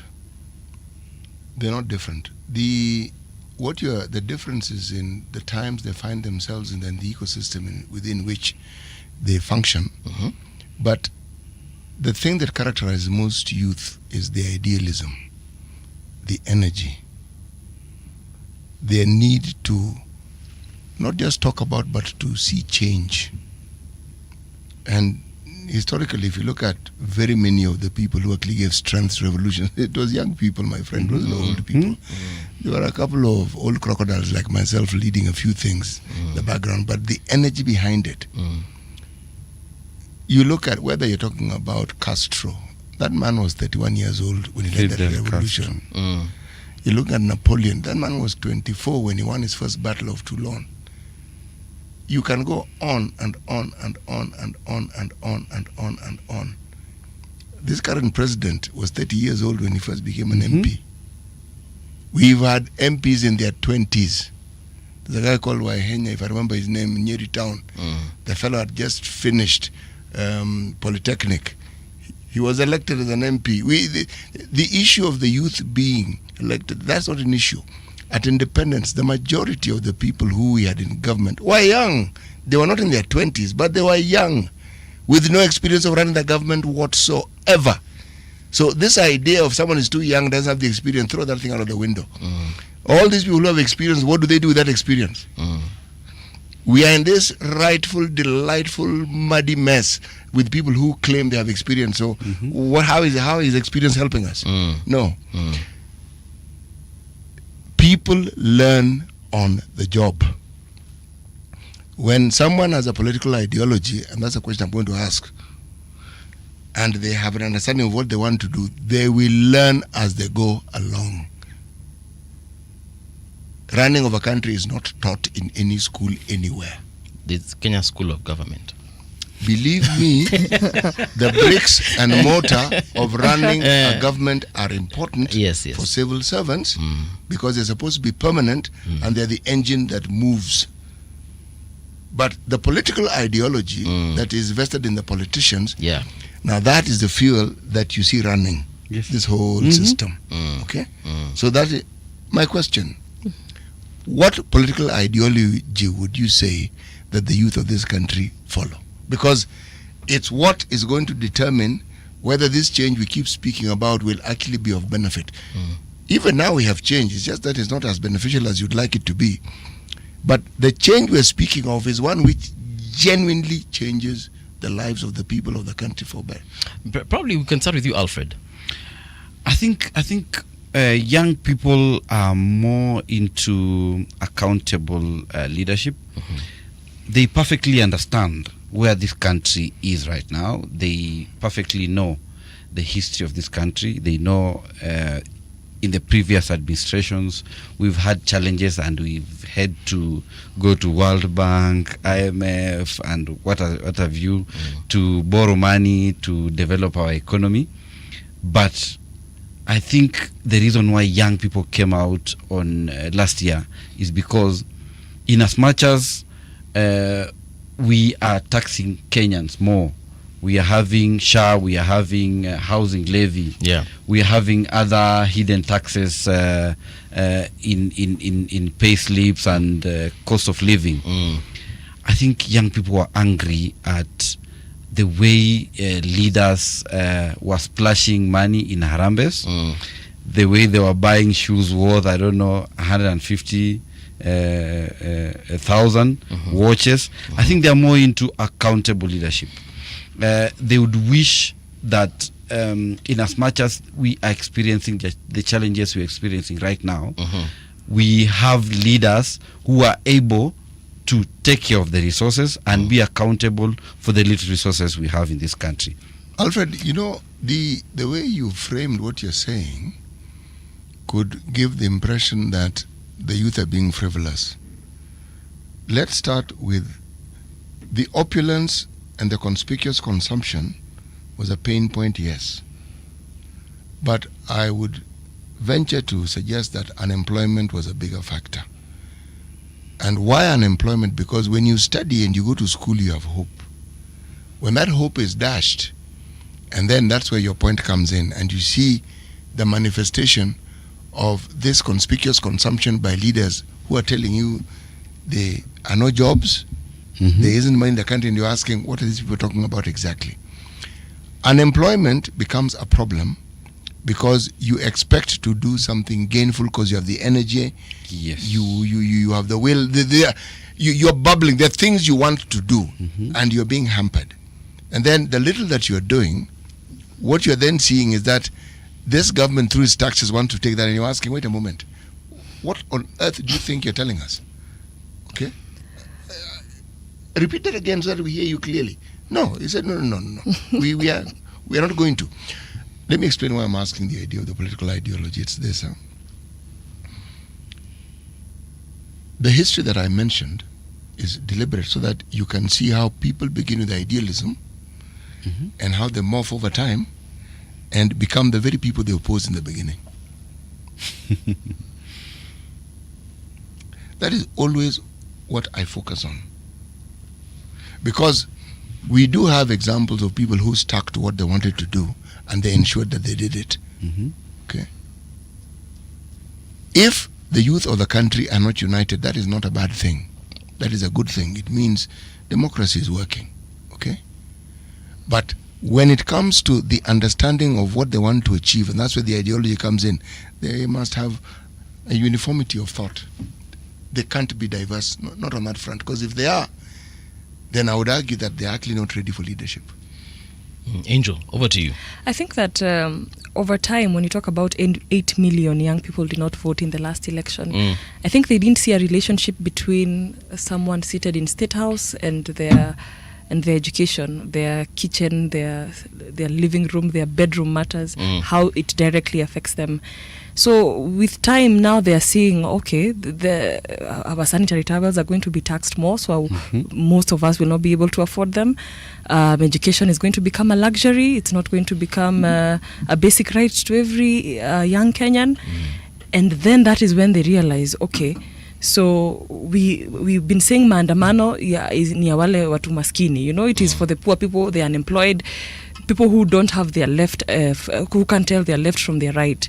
So that is when it hit even the middle class, that a middle class person can leave the comfort of their home and look at themselves as I'm suffering as much as the unemployed and the employed are suffering in equal measure. And that is where the unity came in. And that's one thing I appreciate about Mr. William Ruto. One thing he has done beautifully is to unite this country against him. He's done that so well. Kenya is now more united than ever. Now getting a bottle of water from someone on the street is very easy. Bora unasema tu one time. That's a basis to begin a conversation. Nyinyi ni wa one time. Kuenda hivi ninapita njia gani. They can even take you there. Because of that unity of some sort of purpose. But what I see also the government doing is that it's not also sitting back to watch that happen. And that's when we are now tried to be driven into tribal cocoons. And when you look at ideologies, Mr. Ruto came in with this idealism of the hustler versus the dynasty, the classical game. And now the young people of Kenya are bringing the youth conversation. It's an intergenerational war. And we are saying it is us versus the status quo. But now the government is like, we are not able to deal with that because that's something the government is not able to package it in any shape or form. Because the Gen Z are one demographic that are giving the president sleepless nights. And so when they put us in our tribal cocoons, now we are taken, you are a Gen Z from Kiambu, you're a Gen Z from Kisumu, you should toe the line in this regard. But Angel, how are they putting us in our tribal cocoons? You can see that narrative by the media. On social media, if you look at government bots, they come at you because they think that you hate Ruto because it's not a Kikuyu and you're a Kikuyu, that you're happy when a Kikuyu is president. But how is that putting us in our tribal cocoons? Well, that is bringing up a conversation of are we saying that these people are supporting Raila because they are also Luos, or are these people supporting Gachagua because they are Kikuyus? That's a conversation that is being had. Yeah. Let's talk facts, shall we? Yes. The vast majority of Raila Odinga supporters are Luos. Okay? Yes. Then you have people from Western Kenya, some from Kisii, then across the country. Yes. The vast majority of the supporters of Kalonzo Musyoka are Kambas. Okay? The vast majority of the supporters of William Ruto are Kalenjins. Okay? The vast supporters of Wamalwa are Bukusus. Okay? the vast majority of Gachagua supporters are Kikuyus. Okay? These are just simple facts. Okay? So, what is it that the youth are doing to ensure that they do one better? Because all these groups, I'm telling you, what gives them momentum are young people. Mm-hmm. All these groupings have very many young people in them, and that's what energizes it.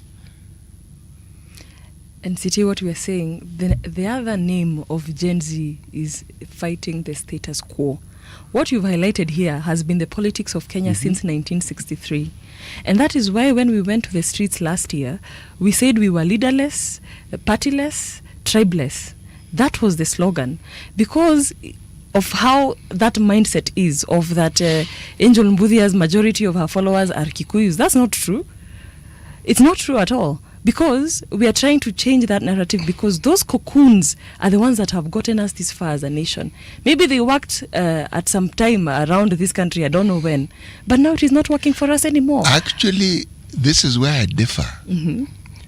Because when I say that the young people are not tested, that is the point I'm trying to make. Conversationally, I hear what you're saying. Reality, let me just take a step back, what I said earlier on.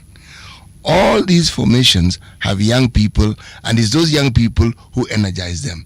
Some of those young people fall into the category of what we call Gen Zs. Okay? When we get to our elections, the problem is never our election. The problem is the presidential election. Because when you elect people in constituency, you're electing people who speak your language. Unless you're in a major town or a city, okay?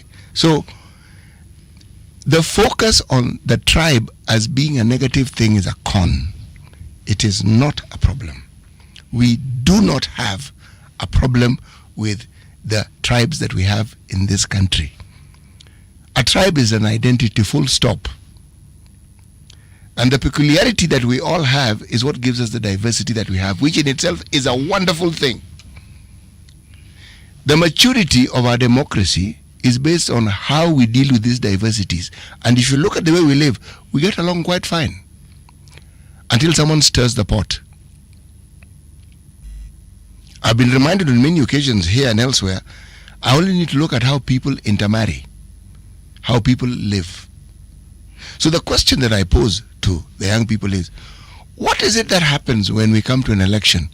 All these things that are our everyday realities suddenly seem to vanish, and then we suddenly think that perhaps we need to vote this person who speaks my language. What happens? Alfred, what happens? I think it is the socialization during the election time. I can't agree more with what Angela said.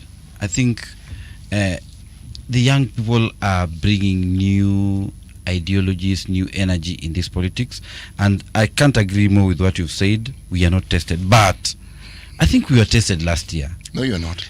We were tested last year. No, you are not. If you see a wheelbarrow being brought down in Eldoret, that is not testing. Those are emotions being expressed because you're disappointed. But elections are about emotions. And because you're upset. Mm-hmm. These are ideologies you speak of. What are they? What are these ideologies? What are they exactly? State one of the ideologies that the young people are coming up with. And that's why I said, City, that the young people are more into leadership that is accountable. And if the situation continues the way it's continuing, because I can see there's not much difference between what happened in last year and now. I think all the things that the president said at the podium of the State House, that we shall not have Harambes, we shall not have very many advisors. I think there are more advisors. There are more Harambes now fashioned as empowerment. I think the young people are the silent majority in this country. Alfred, you have something important you wish to say, but let me put it to you this way. Every time we have a conversation with young people, you all seem to say the same thing. It's called an echo chamber. It's like, mlienda mahali, mkaambiwa, mkienda kwa TV ama radio, huwa mkirudia hii, ask the youth, we are ready for leadership. Ask the youth, in fact, we have new ideologies. What are they? Well, we have ideologies. That's the point I'm trying to make here. when you enter the political arena, you need to understand it. I do not see young people understanding the politics of this country as they ought to be active and useful players in that arena. Perhaps, City, that I would ask, what is the specific answer you're looking for? No, I want them to convince me of what they are saying. It is not what I am looking for. It is very clear, and they stated it during wakati wa maandamano. Good governance. I did not being say, at the very top. I did not say that they're not clear. It's what everybody says. When you think all these politicians, why do you think that the youth are so disappointed? They believed what they were told. They believed this man is actually going to change. They believed. My friend, disappointment is a factor of expectations. You are told, you believe, and you are right, Angel. The president did us a huge favor. He actually changed the nature of our politics. He may not have realized, but he did. Because he actually armed us with the tools to judge him. He's the one who gave us those tools. When you sign charters... He actually mentioned it, He actually mentioned it during one of the very many public rallies that he's had, that elections last year were, the last elections rather, were purely issue-based, not tribal, they were the issues. They were issue-based, and that is the reason why he got the support that he got. All right, but there's something you need to bear in mind. If we then argue that his was issue-based, the person he was running against was using the system that we had before. And the win was narrow. So it tells you that old way of doing things still holds sway.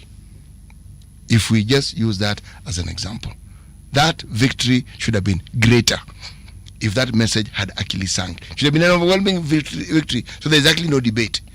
This one had a debate. I'm not asking for a specific answer. In these matters, you don't need a specific answer. What you need is clarity that is convincing. So that when I hear you, I say yes, yes. In the same way the president was convincing when he was campaigning, that is what the youth need to understand. That saying what you want to do, it's been heard. The question then I will ask is, what do you mean? You want good governance, what do you mean? What is this thing that will constitute good governance? What will it look like? Lack of corruption. Being at the very top of good governance. Well, even of course, the most progressed countries are still fighting corruption. It's at what levels that is now in question. I think when I think of myself as an educated young Kenyan, I want the predictability of life. As we were talking about that, when you finish school, you start working immediately. If you finish at 22 or 23, you're already engaged. So that even when we talk about retirement at 60 or 65, it makes sense, because in other progressed countries, they start working so early as 16, that even by 50, they feel that they are done working and they want to do something else. But for us, we have young people at 40 who have still not gotten any gainful employment, and then we will also want them to retire even at 60, because we are going to still get to those ages of CT Muga. You get there. And the only thing you need to do is you need to stay alive. Yeah, I think. Yeah, and we will get there, and we will be a huge population that will be aging at that time, and that will be also a new problem for the government of Imagine in another 20 years, 40-year-olds who've not gotten meaningful employment. In another 40 years, they won't even have a pension. Imagine the burden of that population on the economy. And that's what's giving young people sleepless nights. Even when you talk about the Gen Z and millennials, the Gen Z, of course, at 21, at 22, they are seeing their bigger sisters and brothers at home at 28, 30, going to early 30s, still where they were after they left school. And so they are wondering, if we don't do something, then this is just going to be our fate, just as it has been for them. Because now they come out and they join the economy, and we are all the same, and we'll compete for the same fewer jobs that are in our economy. So that comfort of ensuring that that once you leave school you get gainful employment is something that our government is not able to guarantee. And then we wake up in the morning and we read in the newspapers that there is an investor who wanted to come to Kenya, but because of the high kickbacks that they were demanded from, they've had to go to another country, like happened with Aliko Dangote and the fertilizer company that he wanted to start up here in Kenya, something that would have created more jobs. And we continuously see that there is a problem with the environment. And even when we talk about tax systems, when young people want to start businesses, I mean, if I want to start a soft drinks company, I have no chance with the big brands that are already in the market, and I'll still have to pay taxes as much as they do. There's no cushion for someone who wants to begin something. And when you look at these challenges, you want to employ yourself, which is even more difficult. It becomes even unimaginable because you can't sustain that. We're seeing companies or industries closing down every day. So what is wrong with our country? When we say the government came in and found empty coffers, then what are we doing about that? 3 years later, after kuweka Biblia chini, we are not seeing any progress. The other week we were talking about the police recruitment drive and how that is mad with corruption. You expect that when City talks about tribalism and the Gen Z changing the status quo, it's because that if your name does not start with a certain letter or is not from a certain community, you have no chance at it. And we are looking at opportunities within government that are given to people who have never gone to school. That is showing the young people of Kenya the middle finger. These things are painful when you see them over time. And so when you're talking about even good governance, maybe I think City is right. We need to break it down further and say these are our expectations. When I want to apply for an ID, it should not be a conversation. If I apply for an ID today and it says it's 24 hours for you to get it, you get it after 24 hours. I don't need to know anybody to get an ID in this country. I don't need anybody to get a passport in this country. It should just be seamless, and it's not rocket science to run a country. I think if we just have institutions that are working, then that should be it. It shouldn't be a question of I need to know someone. I just need to be good. I need to be talented. I just need to follow through the requirements, and I get what I need to get. Because now we are taking so long even to get children now because it's so expensive. Now it's true, Alfred. We are now seeing the relationship between State House and my bedroom, because now you don't want to think about that, and now marriage is even becoming a difficult conversation. The social fabric is now being interfered with. When you're looking at the political and the economics of the country, the social fabric is now being affected when you talk about marriage, and that's something that contributes positively or negatively to an economy. Positively. It should be positive. It is positive. but now we are not getting married anymore. We are taking our time. It's one of those things we laugh about. But there's someone who's decided they are not getting pregnant because they do not have a job to take care of that child once that child is born. There's someone who's thinking any udema kinembea kona ball mi namtoka. That's how bad it is. Because they're not employed. But they still want to enjoy life. Now what do they do about it? But you see, this conversation we have about the government and the opportunities and the ecosystem that they should create to give us jobs, this is where now the question that I'd asked earlier on comes in.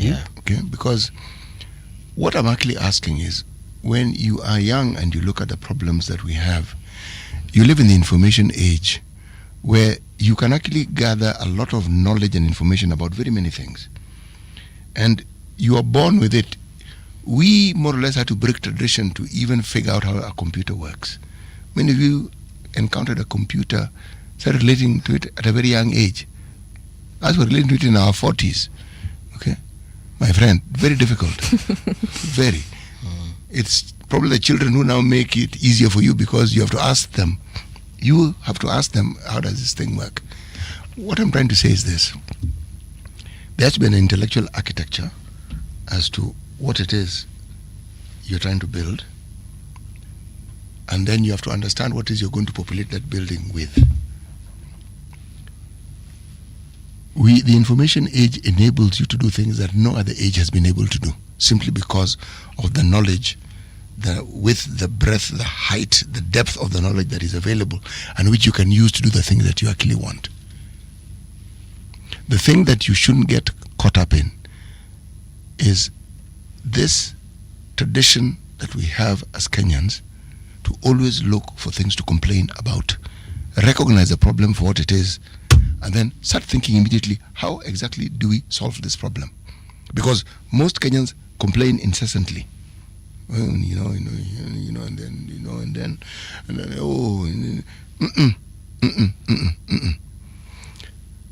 You are at a precipice. You have a situation that those who are older than you have clearly indicated to you they have managed badly. Really, genuinely badly. Now, we are your parents. You can see how we've mismanaged this country. It's not difficult to see. You live with us, so you know exactly how we go about our lives. Again, it's not difficult for you to figure out. So, the thing you need to perhaps ask us is, were we always this way inclined? And the answer is actually no. We were once exactly like you. But somewhere along the line, we gave up. We figured, let me just survive. And that is what you must not get yourself into. Because there is no one who can tell you they do not want a better life. And bad governance gives you a terrible life. Siasa mbaya, maisha mbaya. Yes. And the manifest of this terrible life is when you are willing to sell. I use the term birthright. You are in this country by right. Everything that is beneficial in this country is yours by right. So when you sell it for the immediacy of some benefit, then you should change yourself and very many other people. And that's what we did. We should change you people.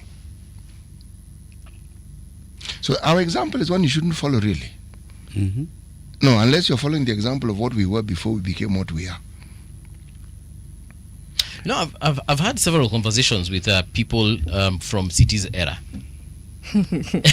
And one thing I get, and we don't No. You know what an era is. I do know. It gives him great comfort when he refers to me as prehistoric. Yes. So I've had conversations with people from the Jurassic Park era, and one thing I get, it's like they were more politically aware or politically woke as opposed to our generation right now. Alfred, you're shaking your head. Are you disagreeing or you agreeing? I disagree. Okay. Yes. I think I've held this for long when you're talking. I think one thing we must appreciate is 2002 when Kibaki came in as president, and he said there shall be free education. I think that was a major step that culminated into what happened last year, because last year we saw youth in the most rural part of this country just coming in and speaking about the finance bill, something that has never been done in this country. I think city those days we've had finance bill since 1963. I think it is this time that Kenyans were... We've had finance bills before 1963. Yes. It is this time that young Kenyans were able to read, and those who were even more politically aware, more legally aware, were able to break it down further for those who were not actually aware, and they were able to speak about it. I think the generation you're talking about, yes, we may not be tested on the ballot, but the emotion that was brought out last year, and there is nothing deliberate that has been done. As per now, I can't see the difference between last year and this year. The only thing was that I think politically Raila saved the moment. And did he though? Yes, he did. Okay. He saved the moment. We are not having demonstration. Yes, he saved the moment. And the young people were patient enough to understand that it is better for them to have a country than no country at all with no meaningful leadership. So it is just a ticking time bomb. Mimi niko na swali hapo kwa Raila saving the moment. Angel. Yes. Raila ali save the moment. I think I supported him in the last election. But on this one he let us down. But did he save the moment? I don't think so. I think he made it worse. How? He made it worse because we could have also gone the Nepal way. That is where we were headed. Nepal is still a country on the map. It was something that would have tested our constitutionality, and we should have seen something change. And we feel that could have been a missed moment, because there is either now the Nepal way or the Malawi way. So now, if from now where we are now, we are looking at the Malawi way, we go for a constitutional moment, a different one. I mean the one that we are used to. So just because Nepal took our script entirely, like the way you write exams and the one who is next to you copies even your registration lakini details. tusisahau culture ya Nepal na ya Kenya ni tofauti sana. How different? But the countries are no, how different? It's even it's not, we can't say it's like America or these other or they call themselves the North, the global North. We are not very far from each other between Kenya and Nepal, even in terms of economics and in terms of thinking, and especially that it was led by the youth, and they quoted Kenya in celebrating their win. It goes a long way to show what we are about. So I think Mr. Odinga should have just let the situation go as it was going. He should have trusted. Why do you think, Alfred, that he saved the moment? I want to understand. I think because we are not having any more demonstrations. Yes. Your name is Paul. This guy is called Alfred. Okay. Alfred. I think he saved the moment. The politics of this country is controlled by the elected leaders. The moment Raila and his elected leader decided that they're joining the broad-based government, I think from there on, we've not had a demonstration that actually surpassed the June 24th demonstration. Raila saved the moment for such a small time, but the young people were able to understand. They could not comprehend a situation whereby we had no government. They could not foresee. Let me ask again, Angel. Were we seeing a situation where we would have no government? I don't think we would have gone into a situation where we would have no government. So what would we have had? I think we would have we go the way of even having a committee run and host an election after 90 days. We agree. We assume that all other factors remain constant. All right? Yeah. The conversation that you have with regards to Bangladesh or Nepal, the military decided they are not interfering. They said, no, that's not going to happen. In Bangladesh specifically, the Prime Minister wanted them to be involved. They said, no, they are not getting involved. Do we really know, as Kenyans, what actually took place during that period? Do we really know where we actually were at in terms of our security, in terms of our sovereignty? Do we really know what actually was happening? Because by the time you are talking, first of all, we saw the army come into the streets and they left. In fact, they were like a friendly force, greeting people, chatting, people were boarding their vehicles. It was actually quite interesting to observe. And they left. Does anybody here know what exactly was happening? Exactly. I think we may not know exactly because the government didn't communicate well about what was happening. But if you could read the mood of the moment was the president lacked legitimacy, the police were not in control, and the only people that were seen being patriotic enough were the military people who had no instructions. So the next thing was, if we had an egocentric or somebody like Traore in the Kenyan military, I think this country would be on a different place.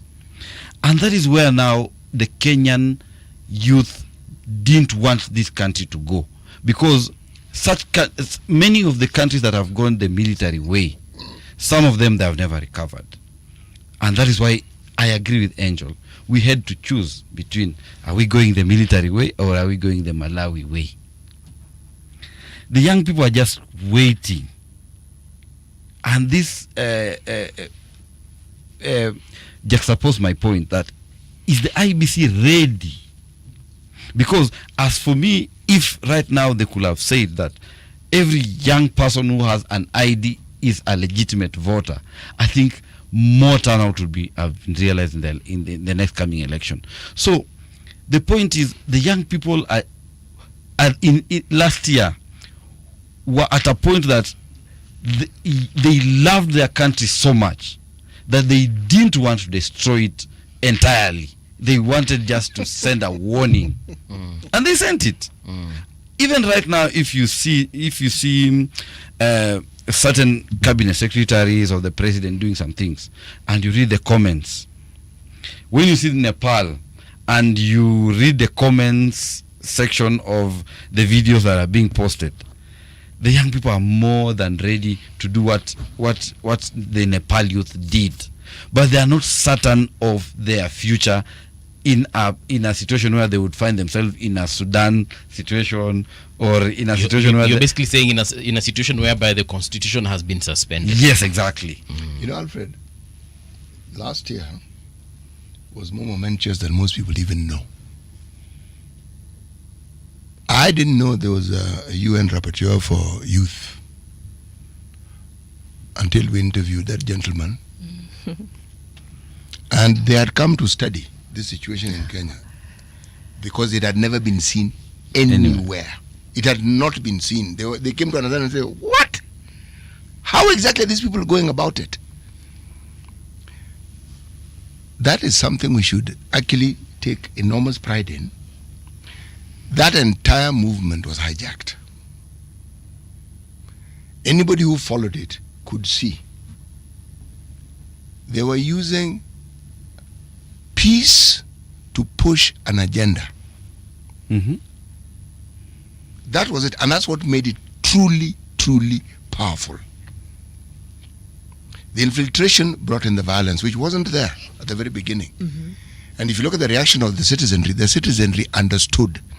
And that's why shops were not closed. Nobody was afraid the shops were going to be vandalized. People would take out water which they had brought in to sell to people and give. They were saying, we support and we agree. On this expressway, I kept getting amazed when I'd find somebody has a pickup, they stop their pickup, and somebody on the main thoroughfare, it has water. They are actually dishing out water to those who are demonstrating. I have never seen such a thing. And if you told me I would see it, I would tell you, I don't think it's going to happen.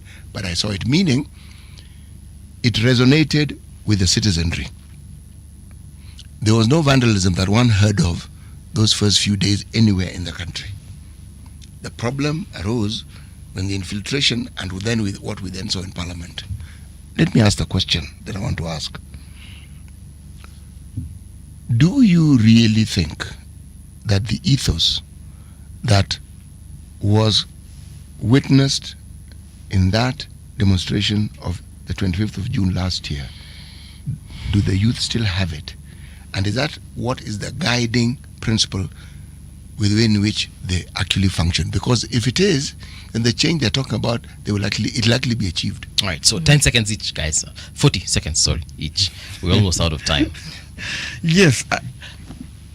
As I've said and I've repeated, I can't see a difference. I think it is much worse. It's much worse right now. When President Ruto realized that he's now got Raila, who was a definite opposition leader and is in government, he has decided to do even much worse things. All the programs that the young people and the citizens who are complaining, SHA, housing levy, whatever, corruption, opulence, it's now on a much higher scale. the driving force has not changed. In fact, it is on a high level gear. Because even in UK, young people have gone to look for jobs in UK, in UAE, in I don't know, and there's a rugby match. People just say one time.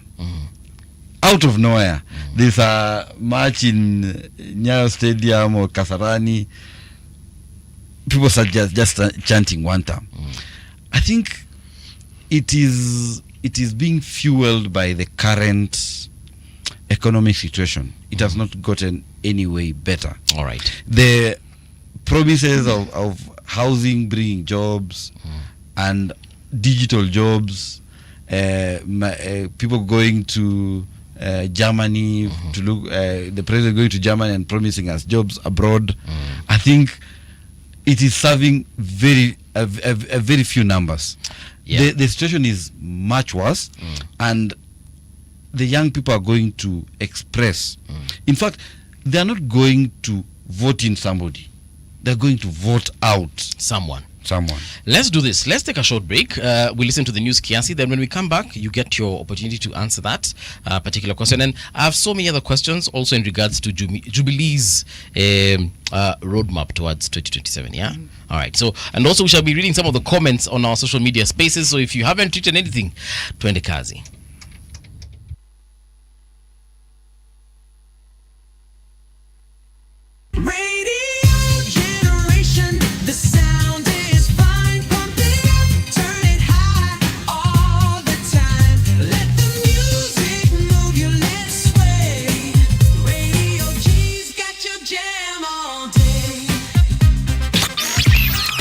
Radio Generation, the home of urban soul.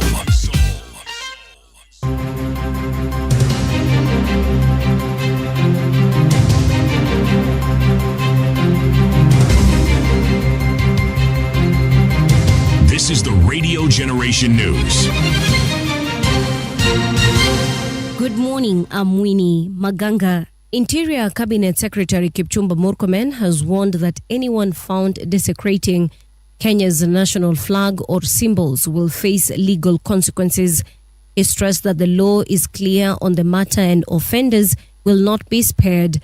Speaking during the 45th Jukwaa la Usalama Security Forum in Wajir County on Wednesday, Murkomen condemned a recent incident at Nyayo National Stadium where a group of fans was filmed stomping and kicking the Kenyan flag during a CAF Championships League match. As a Minister of Interior, we must show the world that we take our national flag seriously. Ukweli ama si kweli?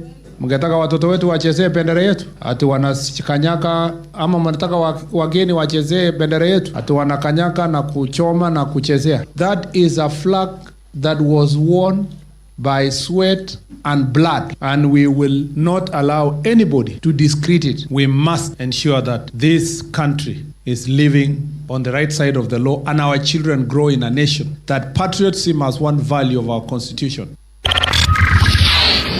The Ministry of Education has launched a formal investigation after two schoolgirls in Joro, Nakuru County were reportedly humiliated by a teacher over claims that they were not wearing undergarments. The sisters, aged 16 and 11, attended Kenana Primary and Junior Secondary School and are said to have been paraded in the staff room in front of over 20 teachers. Nakuru County Director of Education Victoria Mulili said a ministry team spent most of yesterday at the school conducting a fact-finding mission. Nominated Senator Hezena Lemaletian has urged the Senate to probe the persistent delay in electrifying the community of Sere Olipi in Samburu East constituency. In a request directed to the Standing Committee on Energy, Senator Lemaletian explained concerns raised by residents who remain without electricity, while the neighboring community of Lerata has already been connected to the national power grid. Lemaletian said the lack of electrification in Sere Olipi has left schools, health facilities, businesses and households at a serious disadvantage. The residents of Sere Olipi have raised concerns and made public appeals regarding the lack of electricity connection in their area. While electrification has already reached Lerata, the neighboring community of Sereolipi remains unconnected, leaving schools, health facilities, businesses, and households at a significant disadvantage. In the statement, the committee should address the following. 1. The reasons why Sereolipi has not been connected to the electric power grid. President William Ruto has urged the international community to push for a permanent ceasefire in Gaza and the unconditional release of hostages. He says the protection of civilians and adherence to humanitarian law must never be selective. Addressing the 80th session of the United Nations General Assembly in New York, Ruto said the suffering of innocent people in conflict zones, including Gaza and Sudan, cannot be ignored. Ruto insisted that a credible political process is the only path to lasting peace. Kenya is gravely concerned by the humanitarian catastrophe in Gaza and by the immense suffering of civilians caught in the devastation of disproportionate military operations. At the same time, we call for the unconditional release of Israeli hostages. In line with the Africa Union and United Nations resolutions, we also call for a permanent ceasefire, for strict adherence to international humanitarian law, and for the launch of a credible political process. Only through such a process can the vision of a two-state solution be realized, where Israel and Palestine live side by side in peace. A gunman opened fire from a rooftop at an immigration and customs enforcement facility in Dallas, Texas, leaving one detainee dead and 2 others in critical condition, officials said. The shooter later died from a self-inflicted gunshot wound, while no law enforcement officers were armed in the attack. Authorities said the gunman fired indiscriminately at the ICE building and a nearby unmarked van. The FBI recovered ammunition at the scene with casing marked anti-ice, suggesting the attack was ideologically motivated. And that's the truth on Radio Generation. Good morning. I'm Winnie Maganga.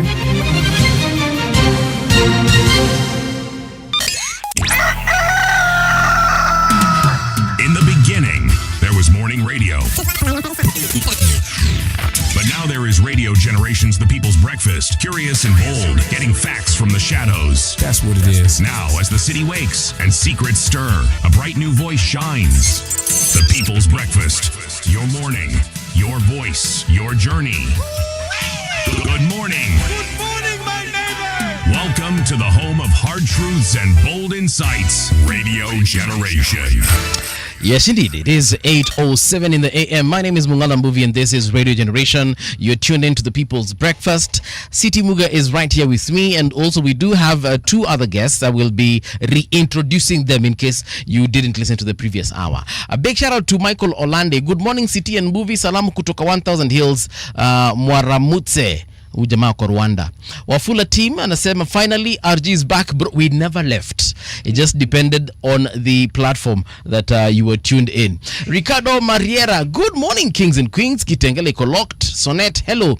Then we also do have My Take 2.0, very informative show, and I like the depth of knowledge regarding various issues. Thank you so much, My Take. Though the issue of desecrating the flag started with the Kenyan Gen Z lady, and people cheered her because she was politically correct. Those other ones doing it learned from our bad behavior. I think wanaongea wakati wa maandamano. Perhaps, I don't know. Could be wrong on that.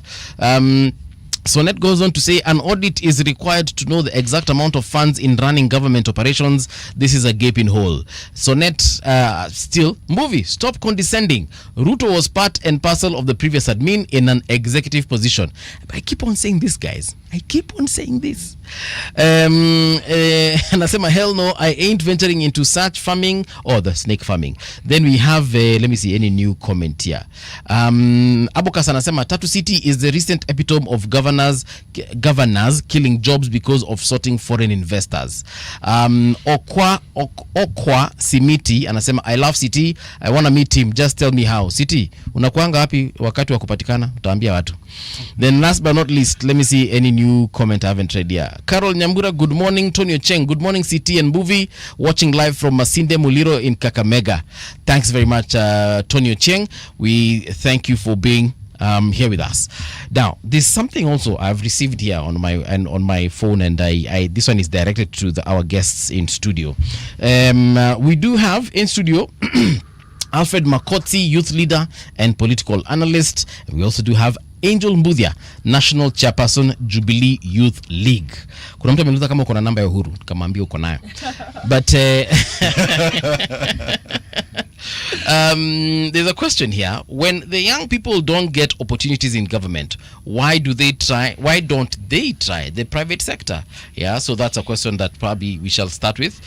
Starting a business has a set of requirements. It doesn't discriminate among the young or the old business owners. Paying taxes cuts across generations. The youth are not willing to work hard in private. They want quick, easy money in the public without hard work. Is that true, Angel? I think, Mbuvi, we've had that conversation over and over. And I think that our country has been tailored to be that it is when you're in government and you get government tenders is when you now mocha. And that is a narrative that needs to change. It's not a narrative, it is the reality. You'll work so hard in any system to get some of the monies that we see our MPs and some of our leaders having. So it's not something that we can hide about. It's something that we are seeing on our social media with MPs carrying bundles of cash to go to tournaments and Harambes. There's one I saw counting wads of cash and putting it in a safe. And they post them, and some are dollars, some, it's about showing how much cash you have. And I mean, it's human nature. We need to thrive, and we want to thrive where people are thriving. So I wouldn't fault them for wanting that, because if you can actually deliver and be able to get a tender and make money, it's okay. But then it has to be done the right way. But what are we doing to our economy? When I look at the American economy, I know it's not the best. When Americans hear us comparing us to them, they feel very bad because they also have their own issues. But what I would think of them is that even when Trump got into office as president, there are so many Democrats who resigned from their jobs in government. But you see, their economy allows them to do that. You resign from government, you go to the non-profit sector. Americans have a very huge non-profit sector, and you can even go to Hollywood, or you go to the private sector. I mean, or you just go to farming, or you go even to farming, or you open a flower shop outside your apartment, or your and Clinton went back to lecturing. But Angel, let me ask this question. Do we ever ask the question when you're comparing ourselves to America, how they got to this state where you have choices? When you leave this, you can do this. How did they build their economy to that point? What did they do? I think they've made the mistakes that we are making, because we've had elections only since 1992. They have had over 40 presidents. And the corruption that we talk about in our country is a corruption. Angel, we've always had elections, even with the one-party system. That era had elections. Yes, we had elections. So it wasn't since 1992. You talk about multi-party elections. Yes. 1992. But we've always had elections. There were elections in that era. Yes, there were elections. Did you know? Yes, there were elections. What she's actually saying is the fact that she might not have known Kulikuanga Nazo before that, but those were not real elections. Believe me, even before we got independence, there were elections. There's something called Legico. Yes. It's like having elections in your house to determine who the father is. Tunajua baba ni mmoja. Anyway, continue. And the children are not allowed to vote. No, you can vote, but you vote for this one person. Ama ni mlolongo, because ilikuanga mlolongo system. Sio secret ballot. Ballot. Yeah. They made it easy for you. They want very many people to vote for. Yes, because the party was one. So I'm simply saying the elections were there. It's not as though there were no elections. They were there.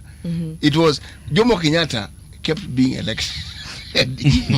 No, he was the only one for his position as member of parliament for Gatundu. Yes, they were there was no candidate, so you used to go in unopposed. But there were elections. I'm just trying to explain to you that there were elections. Oh, yeah. Continue. I think when American wants to start a small business, there's a cushion fund for that from their institutions of financing that they have. But when I look at Kenya, we have the Hustler Fund. It's only 1,000 shillings. I don't know which business you start clearly with 1,000 shillings, but it's debatable. Although for a meaningful industry to grow like our private sector, and when someone says that there's no discrimination in terms of taxes, and I talked about the example of starting a soft drinks company and how I will be bought out, like the strategy they had some time back, where they come and buy out all your stock. I think that people are buying. Happened with Kibuku. You remember Kibuku? Walikuwa watengeneza softer. Yeah. I had some. That is exactly what happened to that company. You place your drinks on the shelf. The giant company comes, buys it, and then closes it. Buys it, allows you to supply. You allows you to supply. They keep buying it for, let's say, even 6 months. Then they stop it. So you start producing more, thinking that the market is consuming it. Kumbe and it's hot air, and you crumble down and you run out of business. So how do you protect young people from such things? And that's what I was talking about when we talked about tax holidays, when we were talking about the Building Bridges initiative, and we keep referencing that document. And I think we need to look at it again. When we talk about tax holidays for young people, I think that speaks a lot, because I think it's something that will allow us to be able to get into business, because I can't file returns the same way a big company is filing returns, and we expect it to remit the same. So I think this is a conversation that we need to have, and that's why we keep saying that we need more young people in the decision making table. When we talk about members of county assembly, we have 300 of them out of the 1,900 that we have across the country. Only 300 are young people, and a member of county assembly is one of the easiest seats a young person can get. You can practically go door to door in your ward to get elected, and this is something that you don't need so much or too much. If we just contextualize our politics and make it more realistic as possible, then now we can be able to see that a vote does not cost 1,000 shillings. May I stop me you? there? No, may I? Yes, please. The things you're saying should happen. Who do you think is going to make it happen? Because the status quo definitely won't. Does not want that. Let me ask the question I asked off air. Okay. Are young people willing to hold their political leaders to account? I think that yes, they are, CT. And why I say yes is because, let me even give a classical example of your party leader. Is he your party leader? Just say. when he was having the US tour, he was asked a very tough question. Which I'm so sorry. DCP. Rigiji. Rigathi Gachagua. Nani alikuanga states recently kwa? The president is but who was doing the tour? Matiang'i. Matiang'i was also correct. So you know, I'm right in asking. Yeah. Yes. No, forgive me for making that assumption. Mr. Gachagua, when he was in the US, a young lady asked him a very important question. Are you appealing to the Kikuyus? Can you come out of your tribal cocoon and say that we are speaking to a nation? And when I saw that, I saw, okay, then this conversation about tribalism is something young people are ready to engage. And even when... that was in the States. Yeah. No, even here it is there. Here it is there. And I think that we are talking about a momentous moment like the one we had last year. And we are looking at that happening in 2027. You know where I'm going with my discussion, my dear? The nationwide demonstrations, demolition in the city, have a role. But these people who we invaded in parliament don't live there. Okay? Yes. They still campaign, they still talk. The very thing you've said, why I keep asking this question is for a simple reason. When you create a culture of holding people to account, it means that even those among you who will vie for positions will understand that I am going to be held to account. It's not a free lunch and a continuous one for 5 years. From day one, I'm going to be asked the sort of questions that I would rather I wasn't asked. And why I say this is because, in my opinion, so long as we're unwilling to hold leaders to account, this cycle of leadership that we have will never come to an end. City, I'm one of those young people who are running for office, and I'm running for Kiambu Women Rep. And when I talk about Kiambu Women Rep, the young people tell me, yes, we will support you, lakini usipotu deliver tutakunyorosha. And you know, that's something that we've not heard a lot in our politics. Awasemi ati tupatie kitu nini, wewe tunakusupport lakini tutakunyorosha if you do not deliver. And that gets me worried. I'm like, well, you have to be to my point exactly. We keep talking about the huge budgets that are required for this, and you talk about change. Yes, that's where the change first comes in. How do you campaign on issues and issues alone without injecting huge amounts of money into that process? Because the moment money comes in, you've muddied the waters. Yes, there is no guarantee that it's your issues that are being looked at. It's the amount of money you're dishing out. People didn't begin by asking them for money. They are the ones who started giving people money. Now it's gone full circle and people want a lot of money. Are we willing, Alfred, to hold leaders to account? Yes, I think there is something we are missing. I think since independence, I've read history and I've not seen anywhere we having a phenomenon that is happening between 2022 and now. Between 2022 and now, there are 3 members of county assembly that have resigned. Elected leaders resigning.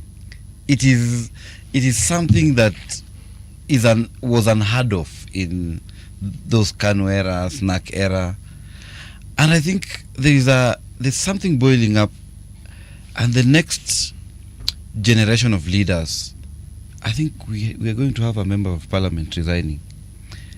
This culture of somebody being elected promising a lot of hot air, some things that they may not be able to do, is going to end, I think, in this election. The citizenry right now are more aware, they are more informed, and even if you see how the MPs are managing bursary, managing CDF vis-a-vis those days between 202, 207 and the rest of the years, I think right now young people are holding leaders into accountable thanks to social media.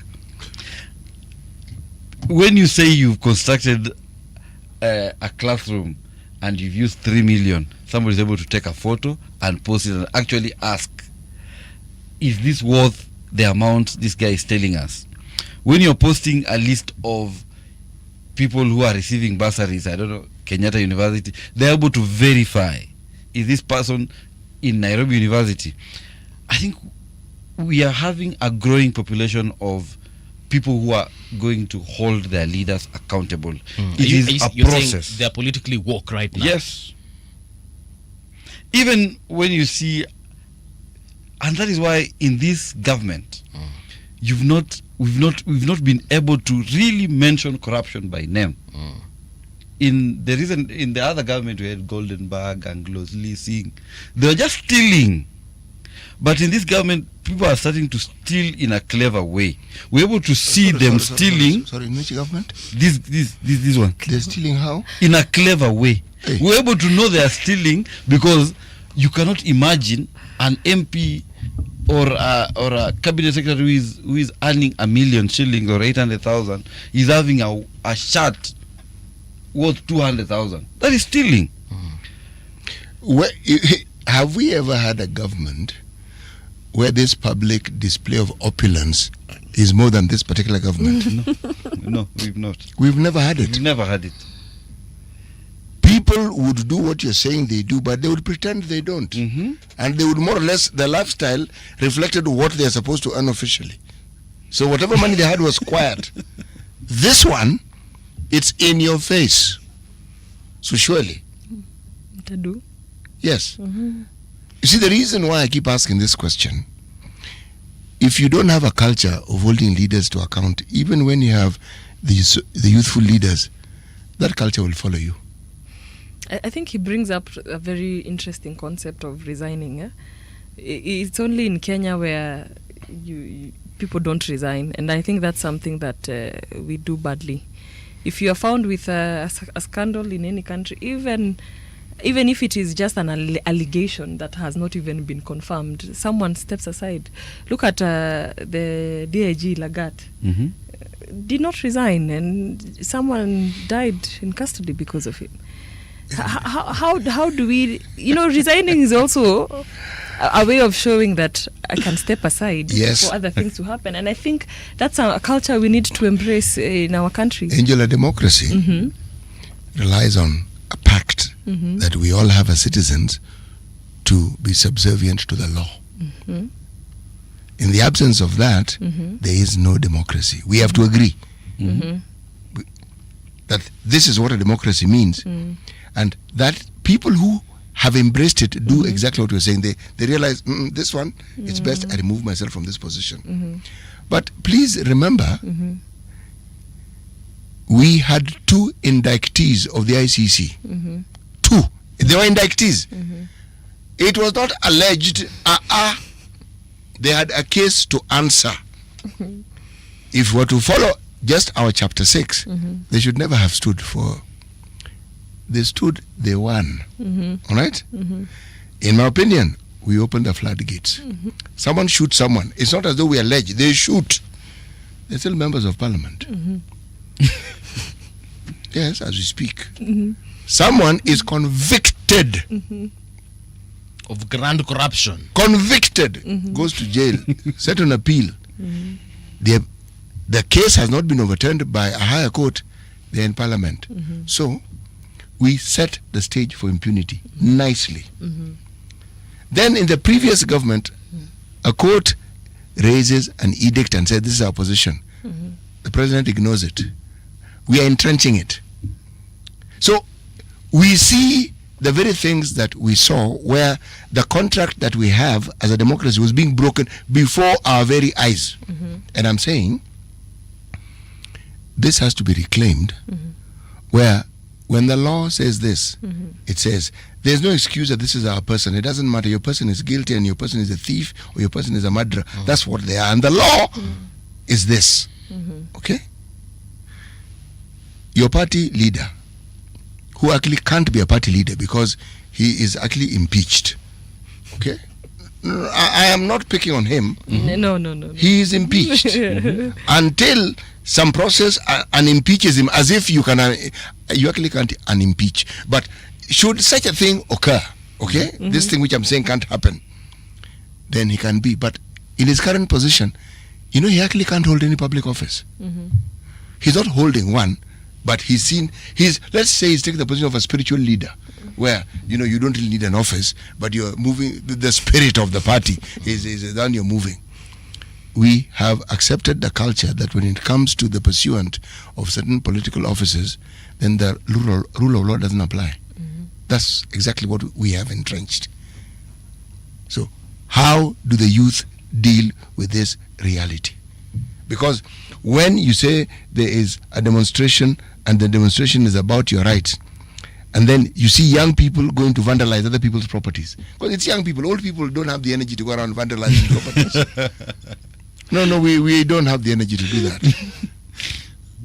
Or young people doing a demonstration are the very people who are with clubs are thwacking other young people who are demonstrating rightfully. It means there are young people who are still listening to the people who want the status quo maintained, and that's where the accountability factor comes in. It means the young people have to be able to hold themselves to account. Yes. Is it possible for us to go to any part of this country, any place? Let me go, maybe where I come from, Kitui County, and I just stop a random youth in the streets, maybe even a boda rider or a tuk-tuk rider, and I ask him, bro, what exactly do you want from the next government? Do you think they're able to break it down to me and tell me, this is what I expect? They give me like a proper list, Angel. I think that I think you're underestimating the power of the voter. And even as we are talking about our country and the systems, I think that the voter is usually, as Citi says, they know, wanajua. It's not like they don't know. They know exactly what they need, and they know what someone can offer. So it's not a secret. I think they know actually what their country is about. I would expect them to somehow, talk about the cost of living. That's something that is affecting everyone. And they can see the relationship between having 3 meals a day and 2 meals a day. You're competing with that. And I think that's something that they'll be able to bring out. What they want is someone who speaks their language. And that is where now the voter gets duped. Because they just see that, this person speaks my language, not my language in terms of Kabila, but someone who speaks to my issues. But even Mr. Ruto used that exact same strategy in 2022, and he's where he is. I think a voter is very clear on what they want exactly, because there are people who have voted excellent leaders, like people of Muranga keep saying that they like their governor, whether he runs or independent or not. They are going to bring him back. Okay. So they know exactly what they are looking for. So that one, I don't see any question about it. They even No, go ahead. Go ahead, when you're even campaigning in some areas, some of them, the one thing that they'll tell you, he government staki, and it is okay for them. I mean, it's their right to want whatever they want. Yeah. But at the end of the day, so Ruto ameenda, okay, fine, do you bye, see you another day. Huyu mwenye tunataka kupatia, tuseme tunapatia Angel Mbuthia kiti cha uraisi, ni nini tunataka Angel atufanyie haswa, like nipatie hata at least list ya vitu 10 zenye Ruto wako kufanyia, Angel atakufanyia. I think we overthink the leadership place, because for me, I would think that empathy is one thing that I would expect from any leader. And that's something that lacks from this regime in its entirety. It's all about chest thumping and showing Kenyans, and especially the youth, the middle finger. Because when they lack empathy the way they have been, I don't care what they deliver for me, even in my house. If they don't have that, there is no nature in them for leadership. So even just that aspect of us talking about someone making a tweet or posting something on X, that lands them in a jail cell and that takes them to their death. That alone is enough for me to say no. But then this is a conversation I also like to remind us that it's good that the Gen Z protests happened in 2024, about 3 years to the election. So we have time to be more rational and to analyze where we are and look at ourselves. Okay, this is where, because if there was some crazy shoddy guy, if we would have gone the Nepal way, we would have installed some other guy there, and then we'd still be in the same mess. If not worse. If not worse, yes. So that in some sort gives us some time to reflect on the kind of leaders that we have. No, this one is too tribal. No, this one is too technical. This one is not a politician. And I hope that will give birth to the kind of politician that we want. Yeah, us reflecting on the ones that we have. I'm seeing that journey, because when you go to typically everywhere across the country, they are saying I'm not bringing back my MP. They voted yes for the finance bill. They still remember that they voted yes for the finance bill. It's like they all did a list of some sort. That guy in Kitui, ukimuuliza MP wake alivota aje, anajua. Is it the kule kwa Mwetuse? Mimi sio Mwetuse. Mwetuse actually I think no Makueni. Ni Makueni. Oh, okay. Wangu anaitwa Makali.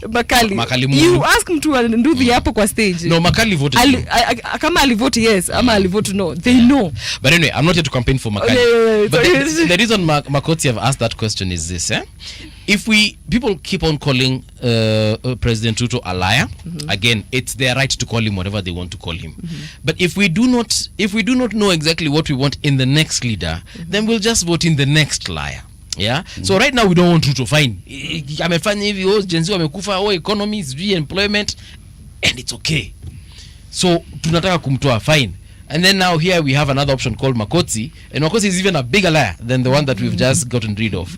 We'll just, end up in the same, because we were just voting someone out. And I feel like that's what's going to happen in 2027.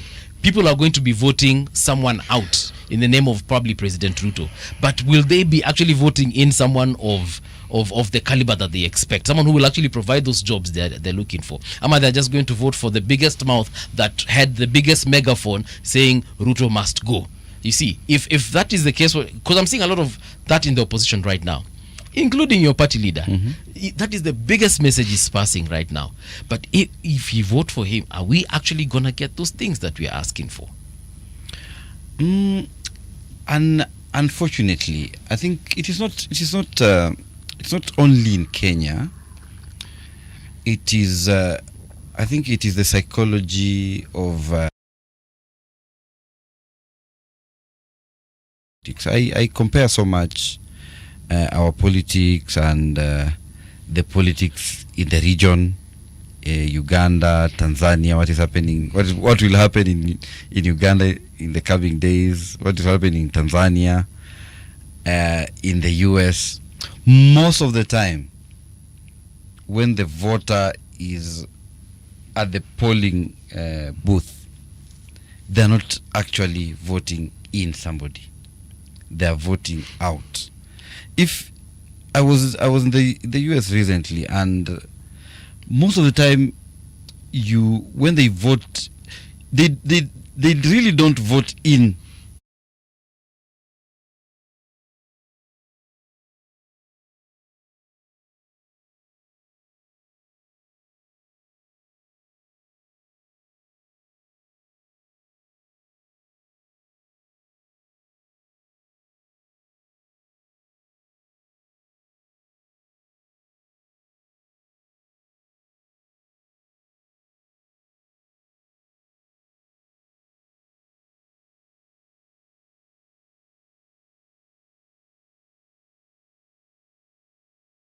His 2 terms had ended. He was leaving. Yes. Okay. So the issue was, as you're saying, that they were voting out what he represented. Yes. And but did they vote out what he represented? We're discussing earlier on. Did they actually vote out what he represented? Not really. Can we see ruling? Thank you so much. You've understood. But if you ask a voter I think the election happened in December. By November 15th, if you ask a Kenyan voter that what is this one thing that you are voting in Kibaki for, they will not tell you free primary education. I think people knew free primary education on the day Kibaki was being sworn in as president. So it takes somebody with the goodwill that, yes, we are voting out somebody and I'm now in, and I'm now in to do what I promised to do. So are you arguing therefore that President Ruto wasn't voted in? Yes. It is Uhuruism that was being voted out. Yes. Can we? And you can see, you can build it up. I think the thing that made the Kenyan people to know that actually we can defeat the system the way they usually call it, Uhuru combined with Raila, was when BBI was overturned by the Supreme Court. I think it gave the Kenyan people a momentum towards the election. And I think during that time the conversation was more of, we've had 10 years of dynasty, and Raila is a dynasty. We are going to vote out the dynasty. By voting out the dynasty, they were bringing in, people didn't know about housing. People didn't. I think the most sold idea was Hustler Fund, but it was not really sold as Hustler Fund. Actually, Hustler Fund was new in that it was called Hustler Fund, but any program that was supposed to try and sell the narrative that they were empowering the youth, those things have always existed. In 1970, okay? Movie, 1970. Yes, in 1970, okay, when I was in Standard 6, okay, there was an MP called Mushigi who led a committee to discuss youth unemployment.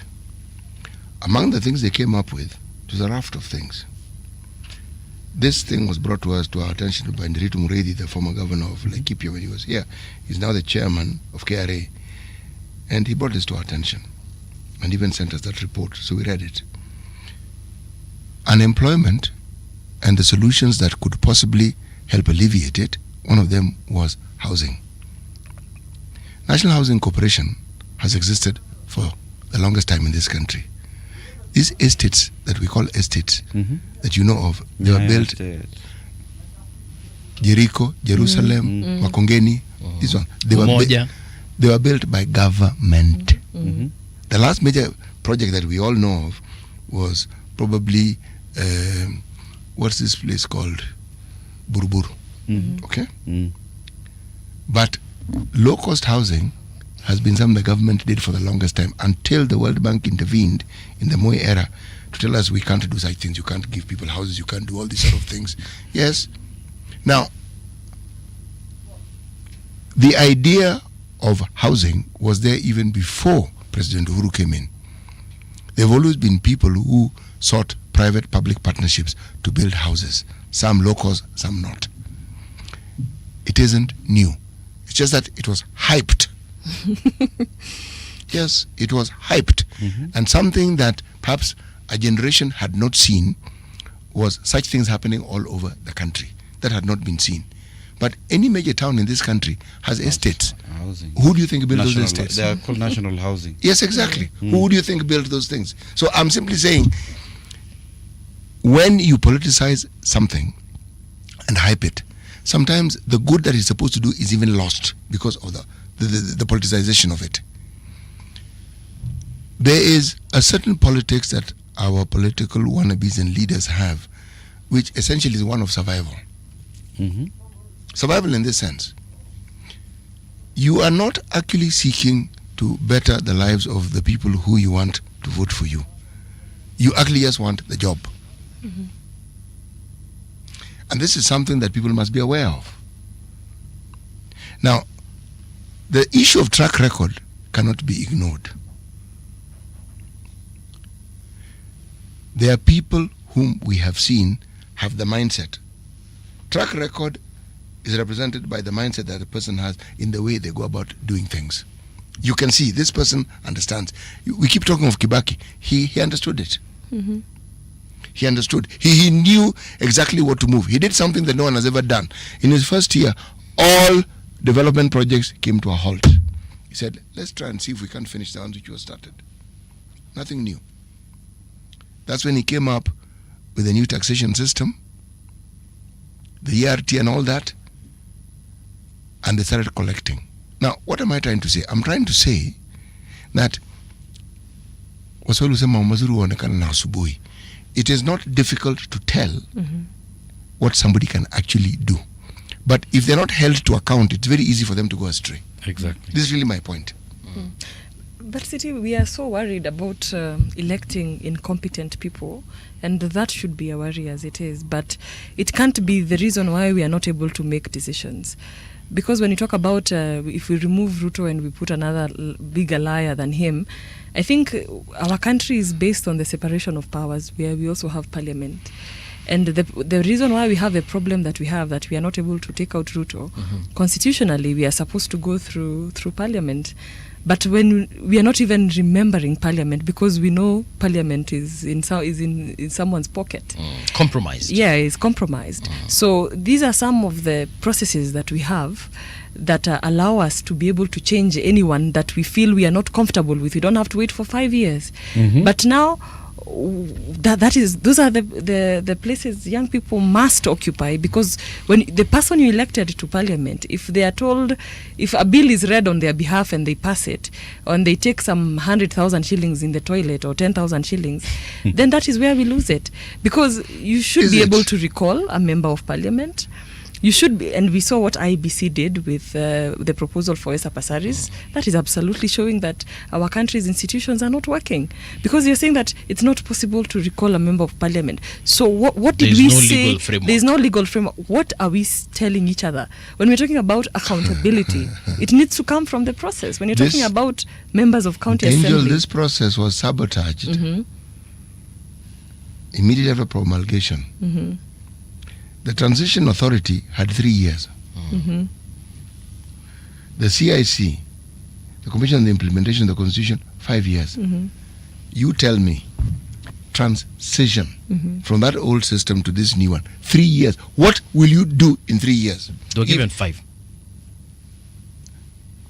What will you do in 3 years? I'm sticking to that one. But CIC was 5 years. What will you do in 5 years? You know why I'm asking this? Yeah. You want to implement, you implement a constitution. You ensure that there are laws that are now created to support the constitution. Is that not so? Yes. Okay, now, if that parliament, the first thing that government did was to water down chapter 6, kabisa. Okay? They made it almost impossible for you to be removed as an MP. Almost impossible. Now, those are MPs protecting themselves. They made it almost impossible for you to actually be stopped from actually even vying for a position. Because had we had that Charles Nyachai commission, maybe on a serious note, right now a lot of the problems we're seeing, I believe we wouldn't be. Because they would have helped us, understand and translate some of those clauses that Mombasa kuna legal framework. And the reason we're getting those answers, the reason we're getting those answers is because that commission that was actually supposed to make us understand was only given 5 years. Yeah. I think you've been given a minimum of 10 years. The transition authority should be given 10 years. They made sure, which means they anticipated this thing is going to mess us up.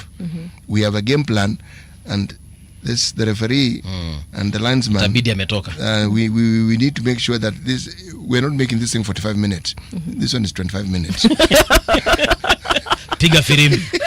Yeah, but these are the institutions that are supposed to be checking the powers that be, the parliament, the county assembly.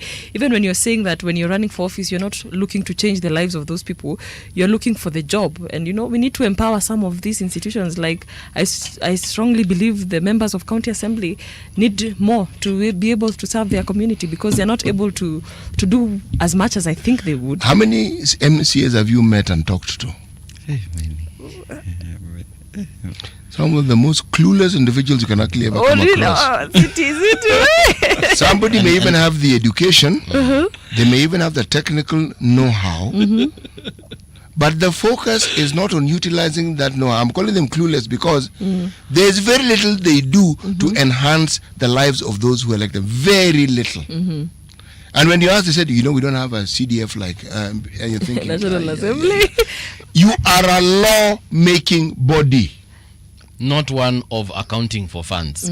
Yes, that's what you do. You are supposed to make laws within your county. There was a proposal to have them get a ward fund, and politically in the hierarchy of our political system, they are the ones who are accessed the most by the people. And I think they deserve better than what is already there. The ones I have met, those fellows should not be given a cent. Not one red cent. Angel umesema you're running for MCA, eh? No, for woman rep. Woman rep. Okay, sorry. I think I had wrong. No, MPs should be given that constituency fund. That is my position. I've seen what it has done. The argument that should be given to the governors, those thieving fellows, you give them another 100 million shillings. They can't even manage what they have. Then you want to give them more money. Out of the question. Let the MPs keep their money. And as for MCAs, don't give them a cent. Well, legislate. I think now oversight. Let them grow up and show that they can actually represent their people well before they're given money to manage. Right. And these are the platforms that young people really need to take up, and that's what I advocate for. And even now, as we're talking about meaningful progress going forward, we need to join. We need to go back to political parties. We have our NDC tomorrow as Jubilee Party. And our party leader is inviting the young people to be part of his party and to run for office and to be able to effect the change that we need. Because even when you look at political parties, if me and Alfred here decide to start our own political party, I think we'll not go very far. Let's talk about that NDC for a minute. So you will meet tomorrow as Jubilee Party. Yes. What are some of the key areas that you're going to be discussing? We are going to be discussing a lot of things, and some may not be privy to the public at the moment. Of course, we need to take stock of where we have been since 2022 and talk about the journey that has been for us, because we were the first people to experience the wrath of Mr. Ruto, because we have been in court for the past 3 years, and it's about who is the party leader and who is not. Is it Jubilee A or Jubilee B? And that has been a very treacherous journey that we have gone through, and that for me was an experience to see how political multi-party democracy is undermined by a head of state. And it was very grueling to see that, because we are in the sufuria movement, tunavaa sufuria, and we're saying the cost of living is too high, then that becomes a basis for us now to get so many hurdles along the journey. And I think that's one of the things that will be accounting in tomorrow's NDC, and the party leader will be able to espouse to us now in detail what exactly has been going on in the party or with the party since we left it in 2022. And his main focus is to essentially ensure that young people have a platform to go to, that it is where that we can agitate for the issues that we are agitating for, to run for office, and to be able to get that platform to do the things that we want to do. If we mess it up, we'd rather be the ones to mess it up, because it's City has been saying that we are not tested, but it is a platform where we can believes. Believes. Oh my goodness. Yeah, and I think tomorrow much of it will be unveiled, and we will be on live stream. I do not want to preempt everything that the party leader wants to discuss, but I think in a nutshell, it will be a celebration of going through the fire that has been for Jubilee Party since Mr. Ruto put down Biblia yake, which has not been a very exciting journey for us. Maybe he should have held on to it. He shouldn't have put it down. I should have held on to it. Kiweka Biblia chini. So we will have about 1,000 delegates at Jockey Club on Gong Road, and it's invitations will be sent or have been sent to delegates. You said how many? 1,000, yes, at Jockey Club, and we leave the rest to the party leader to tell us more, but we will be shaping the next political discourse that we'll be having between now and 27. What is the youth agenda, if I may ask, of DCP right now? I think our party is more focused on giving young people a chance, as our ideology says. Tunasikiza wa Kenya, and I think the voices of Kenyans right now, majority of it, 60-70%, as City has said, is the young people. And what young people want is leadership that actually represents them entirely. And when we talk about leadership that represents them entirely, it means that you may not be necessarily young. Like Governor Kangata is not a youth by the constitution definition, right? But when you see the projects he's doing in his county, they are more impactful to the young population. Governor Kivuta Kibwana's former governor, more impactful to the youth population.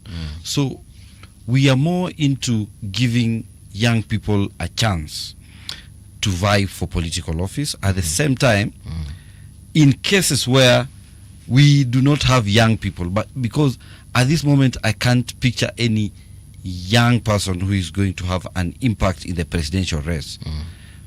Governors we might have, senators we might have, but in cases where we might have to choose a person from the older generation, we're going to listen to the voices of young people who are the majority. Speaking of old generation, there's someone here who has asked that question, Anaito Nani. Oh my goodness. Oh yeah, Tony Ochieng. Amesema, morning City and Buvi. Do you think the seasoned politicians will quit politics easily? By seasoned, I think he means, akina Uhuru Kenyatta kwenda juu. No, they'll not. And that is one thing I've wanted to speak on this topic of youth and politics and accountability. Immediately after the Gen Z uprising, I think what you are seeing more is a push on getting us into the normal way of doing our politics. politics of tribe, politics of money. We are seeing State House inviting. They're not inviting the youth delegation. When I talk about the youth delegation, I'm talking about young people across tribal lines, across economic lines. We are seeing more of, today people from Murang'a in State House. Today the Kamba region is in State House. Today we are having Kisii in State House. I think there is a deliberate push by the KANU regime. When I talk about the KANU regime, why are you looking at City?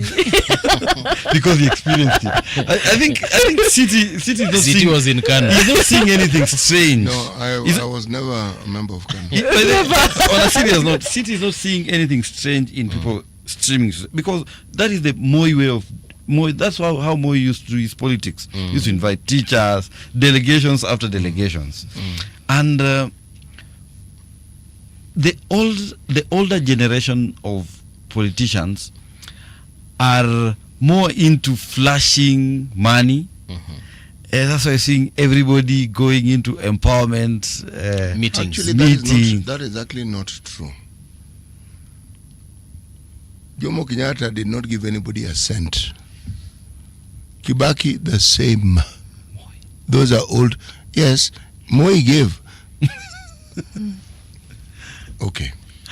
We have 5 minutes. One of the things that you must understand about our politics is what those who are in positions of authority do to stabilize their own positions. Jomo Kenyatta created very many settlement schemes to settle people because there were problems within Central. Land had been taken from people, and these people need to be settled somewhere. Okay? The problems we have now hadn't arisen. The constitution we had then allowed President Moi to give people land. So a lot of government land was dished out. Okay? You could apply for land. You could actually apply, and you would be given. Because there was land which was not developed. So the understanding was that so that you could develop it. That land to give people doesn't exist. Okay? So what people then started doing was encroaching on government institutions and the land they had. Now that's what brought about now each institution having a title deed in their name for that land, because before it was just ordinary, just government land. Somebody could just cut a piece of it, and you wouldn't. Well, it went easily. There are things that leaders do to ensure that they remain stable or they remain in power, and you must understand activities and relate them to that individual, his government, and what you see and what it means. I'm giving you historically what used to happen. Every leader that we've had in positions of authority has always done something to ensure that they remain in power. In 2008, that coalition government was so that Kibaki remains in power. Things were thick. This was the only way out. Other people brokered it, but that's where it was. Uhuru Kenyatta and his handshake with Raila, same story. Ruto with Raila, same story. All right. Yes. Just to conclude, I think to answer that question, I think we are now in a transition whereby we are having the old way of doing politics, and young people are bringing in fresh ideas and very new ideas of doing politics. But the older generation is very deliberate, because if you center your politics on tribe, that is the older generation of doing. That means there is no young person who is able to command Central, who is able to command the Western region or Kamba. If you center your politics on money, I can tell you for free, there is no young person who is able to mobilize, who has friends. He may not necessarily have the money, but who has friends who can mobilize 10 billion or 20 billion to run for presidential office.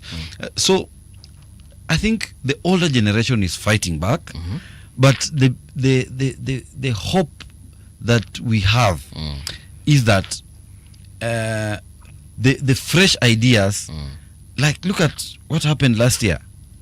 Nobody financed it.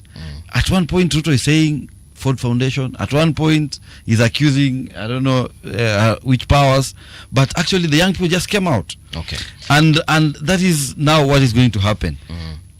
Trust me, I think if a young person in any instance runs for any political office in this country and is able to sell the vision, atapata. I think that even last words, yes. Yeah, even when we talk about seasoned politicians, they are not going anywhere, and that is why there has to be a whole uprising where even people have to die just to challenge the status quo.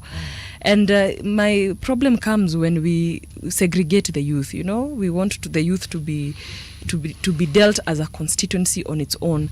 But all I think is that there needs to be some intergenerational consensus.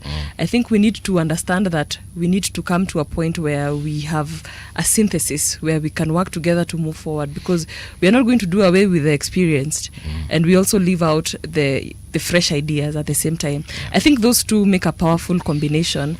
And looking at the youth as a demographic that needs an affirmative is a very wrong way to look at it.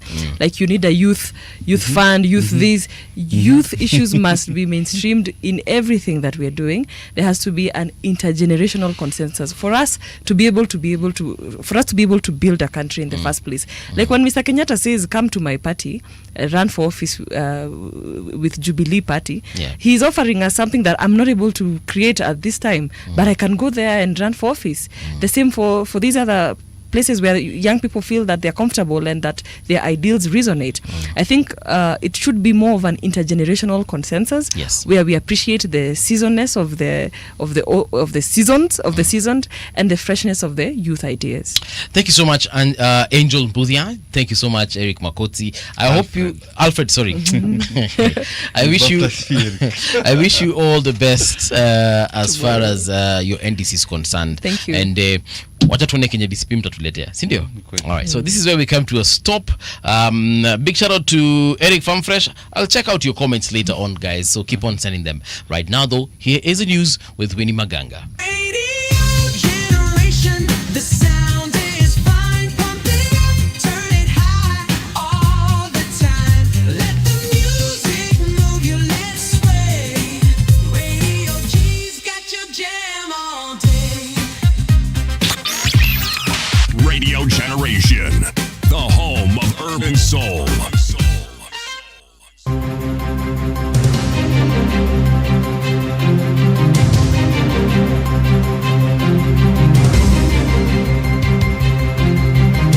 This is the Radio Generation News. Good morning, I'm Winnie Maganga. Police in Tot in Elgeyo Marakwet County have recovered 27 illegal firearms, including AK-47s and G3 rifles under the ongoing voluntary disarmament drive. The weapons were surrendered with the help of community members and peace communities across several areas, among them Ketut, Chemonyo, Ibaiwa, Mon, Chemusam, Kaben and Endo. Police say the guns are now in safe custody. This latest recovery brings the total under Operation Rudisha Bunduki to 232 firearms and more than 1,500 rounds of ammunition. Kenya's youth are ready to take the lead in governance, says Angel Mbuthia, Jubilee Youth League chairperson. She explained their energy, access to information and drive to challenge old systems as fueling a youth revolution that could transform the nation's leadership landscape. Mbuthia, during an interview with Radio Generation on Thursday, emphasized the need for meaningful youth engagement, stressing that opportunities should go beyond token representation. With what we've seen in the last 2 years, I think I am confident to say that the young people of this country are ready to steer this nation, because when you look at even a global from a global perspective. It's about the Gen Z, and it's about, for me, what I see is changing the status quo, and that's the mindset that these movements have. And for a long time, we've seen them just doing the same things all over again, and they're not suiting the 21st century.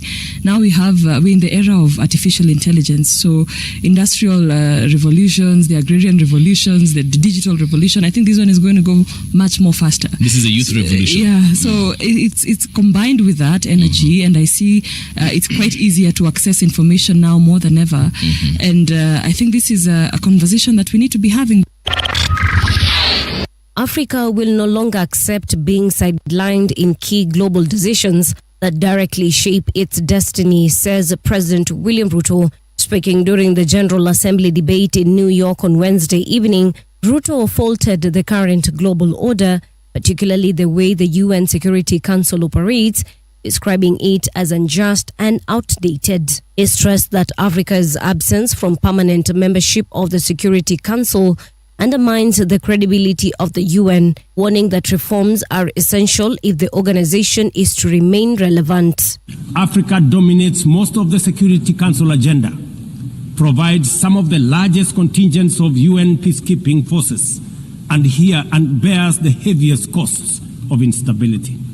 Yet we remain the only continent without a permanent seat at the main table where decisions about our destiny are made.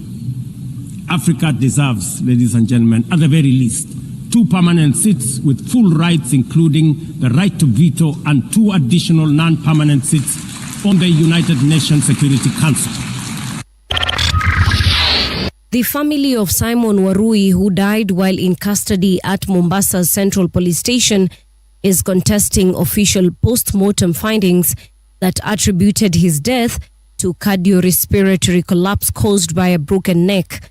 Pathologists suggest the injuries were consistent with a fall from a height, but the family has dismissed this explanation, alleging a police cover-up. They are demanding a thorough and independent investigation into the circumstances surrounding his death. Warui's sudden and unexplained death has deepened the family's grief, coming as they mourn the recent loss of another relative. Na ni wakati mgumu ati leo tunaenda huko Murang'a kuzika nyanya ya bibi ya Simon. Next sasa ni mazishi ya Simon. Huwezi jua ati uko unakaa umenyongwa, umevujika koo, umevujika mkono, ati alafu uko umejiangusha. My husband, dada mwenye anaweza simama sai, a witness, ni mtu ana ubaya na mtu. Tunataka tujue in how state Simon aliingia kwa cell. Kama alikuwa alive, mbona atoka kwa cell kama yuko? Russia's President Vladimir Putin will keep driving the war forward wider and deeper if he is not stopped, Ukraine's President Zelensky has warned. Speaking at the UN's General Assembly in New York, Zelensky said more countries will be met with Russian aggression unless allies displayed a united front and ramped up support. He said all nations were threatened by a global arms race as military technology advances, adding that weapons decide who survives and calling for global rules on AI. Zelensky criticized international institutions, suggesting they are too weak to offer Ukraine safety guarantees. And that's the truth on Radio Generation. Good morning. I'm Winnie Maganga. The views and opinions expressed on this program are those of the guests and do not necessarily reflect the views of Radio Generation. Radio Generation assumes no responsibility or liability for the interviewee's views. This is Radio Generation. In the beginning, there was morning radio. But now there is Radio Generation's The People's Breakfast, curious and bold, getting facts from the shadows. That's what it is. Now, as the city wakes and secrets stir, a bright new voice shines. The People's Breakfast, your morning, your voice, your journey. Good morning. Good morning, my neighbor. Welcome to the home of hard truths and bold insights, Radio Generation. A very good morning to you. How are you doing? It is exactly 9:08 in the AM. This is the People's Breakfast on Radio Generation 88.8 FM in Nairobi, and Mombasa it's 90.7. City Muga is in studio with me, and we had a very interesting conversation earlier on. I liked it, I loved it, and I hope it was refreshing to you as well. Right now, though, we want to remember the Westgate terror attack that happened a couple of years ago. And with us in studio is the Director General and CEO, Private Security Regulatory Authority, that is PSRA, Philip Liki Okelo, ACCA IIAK. I actually know what these abbreviations mean. I was in a security event a while back, and I met a lot of people in your industry, and I got to learn a lot about people just in people who help keep this country safe on the inside. So Bwana Philip, karibu tena sana to Radio Generation. Thank you very much, Mbuvi. Thank you very much, City. Good morning. I'm Jambo, fellow Kenyans. It's another good day to be live on air. Yes. And I look forward to it. Maybe we can just start with a very simple question. What is the role of PSRA? Thank you, Mbuvi.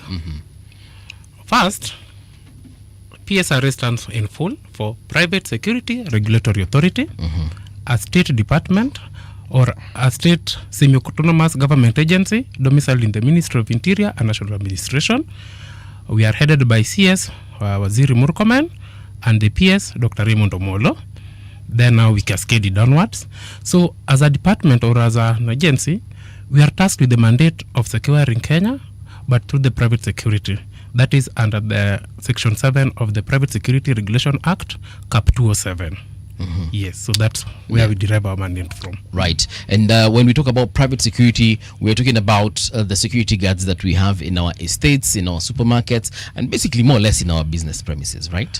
Very true, but we are only not limited to the security guards we see in our malls, in our estates. Right. Our mandate also includes the regulation of the private investigator. So, Mbuvi, if your spouse is cheating on you and you get a private investigator to bring the evidence. Yes, that person is under you. That person is under us. We license them, we register them. And therefore, you can also revoke their licenses. We also talk of cash in transit. That's a service under our purview.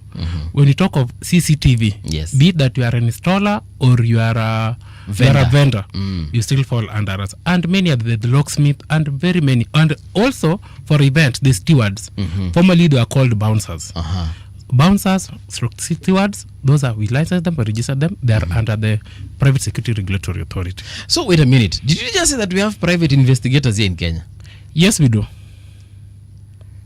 Do you know me? I thought every private investigator is actually an investigator, probably in the police service. Ni venye tu unamwambianga tu when you're free, city as a DCI officer maybe, when you're free, can you just confirm if my wife is cheating on me? I actually didn't know there's a is it a thriving industry ama ni ka industry tu kako hivi? Oh my God, let me tell you, City and this is an industry that is very ripe. We know the players, we know the licensed ones. If you're seeking for that service, when you write to us or you come to the offices, we'll give you the most accredited ones. And the misconception is that they are DCI officers or they are police, which could be true based on the fact that the industry that we serve or we are operating, we are majorly made up of former security officers. For example, if you go through our act, the one I've talked about, it bars an active serviceman or woman in uniform to run a parallel security company. Therefore, you find that once they are discharged and they have the certificate of discharge, then they transition easily to this industry, the private security. So you are not that wrong, but there's a very thin line between actively serving and then the private security. Thank you. Okay, I didn't know. And their work is, apart from just investigating cheating spouses, what else do they? What else? Maybe 2 or 3 things they also investigate. For example, I'll give you an example of mergers and acquisitions or takeovers. For example, if you have foreign companies buying existing local companies, they use their services. For example, I'll give you a very let's say when Albertech, down of McKinney, was buying Regis Runda, our services were needed. And so it happens that And maybe the times that, well, let's say the credit offerings. Maybe you've taken out a loan and umepotea na pesa ya bank ama sako or the MFIs. So yeah, nyinyi ndio mnaitwa muinvestigate your mom. And trust me, the ones that we've seen, they do a good job. Yes. But then, if in case of there's criminality, then the law takes it. Of course. Us is to give that service, to give assurance that this happened or it was clean or it was dirty. Then now from there so you can also do a background check. For example, let's say I want to do something. I want to find out something about CT. We can do a background check on CT to know that indeed I am dealing with a legit person. Luckily, I believe CT is very clean, like its name, simple and clean. Okay. But I can get those services, yeah? Yes, you can. All right. Thank you. Let's talk about the Westgate terror attack that happened on 21st September 2013. That must have been a very how do I put this? Must have been a very tasking moment, especially for people in private security. Yeah. It must have been one of those moments that our security systems were tested, and not just the police, but private security individuals. What did we learn from that particular attack? So, as we begin this topic, my heart goes out to the 71 or so Kenyans who lost their lives and the compatriots. The heinous act happened on 21st September 2013, if I'm not wrong, at around 12:25 p.m. So my heart goes out to brave Kenyans who lost their lives and their families. Equally, my heart goes out to, all over the world. These things happen, but they're unfortunate, and they should not happen. Yeah. So acts of terrorism like what happened in 2013, those are heinous crimes that we should not allow. Meanwhile, in those circumstances that they happen, then all Kenyans are called upon to act. And private security officers, those were the first line responders. They did an amazing job, and they tried. And we can remember, for example, I remember seeing our men in uniform, private security officers, pulling kids in a trolley from the supermarket. We think it was Nakumat then. Wanawakimbiza nje haraka, So it was an unfortunate event, but we played our role. Our men in uniform, now the police or the KDF and the REC squad, they came and did their work. But they relied on our information to tell them that this is happening, and we sent out the signal the moment that we realized this thing was happening. And let me thank the security organs that they came in full force. They mobilized within a short time. But also equally, when you remember the day, because we can relive the moment, there were even armed civilians, Kenyans, who were trapped within the mall. A good example is our NIS director, Nurdin Haji. You saw it, he was there. And he called out his brother, and they came, and we saw private security officers doing their job, armed civilians doing their job, the expatriates who are there with security background were there doing their job, and Kenyans, that's the moment that Kenyans came together to say that security is our primary concern, and quickly evacuated the people. And let me say that I am happy that the 4 terrorists, the cowards, they were silenced. At least that gives us hope. But it cannot take away what happened, the events of the day. Yeah. I mean, life is very precious. Once lost, then I guess it is what it is. In terms of learning, again, going back to that particular event, and we've had other events as well. For example, the Dusit event that happened. What have we learned from these particular events as far as our private security, our guards, our bouncers, our stewards are concerned? For instance, have we enhanced our training for these individuals? Have we equipped them better to deal with these particular situations if they do arise? We hope they don't, but if we have another situation, are we well prepared now? Yes. Actually, the organization that I'm very proud to serve, I think, came up as a result of those unfortunate events. And the government back then, and even today, realized that there's potential for private security officers to coordinate with the national security infrastructure. Actually, if you look at the act, post the events, so there came a rule or regulation on how to professionalize the industry, and that's how it became with the Private Security Regulation Act, Cap 207. So there you find that under Section 45, we are mandated to coordinate and to cooperate with the national security organs, courtesy of those events that we've mentioned. The Dusit D2 and the Westgate, among many others. But there have not been that many in the country, we thank God for that. So currently, our guards, our officers, our stewards, we have a training curriculum for them.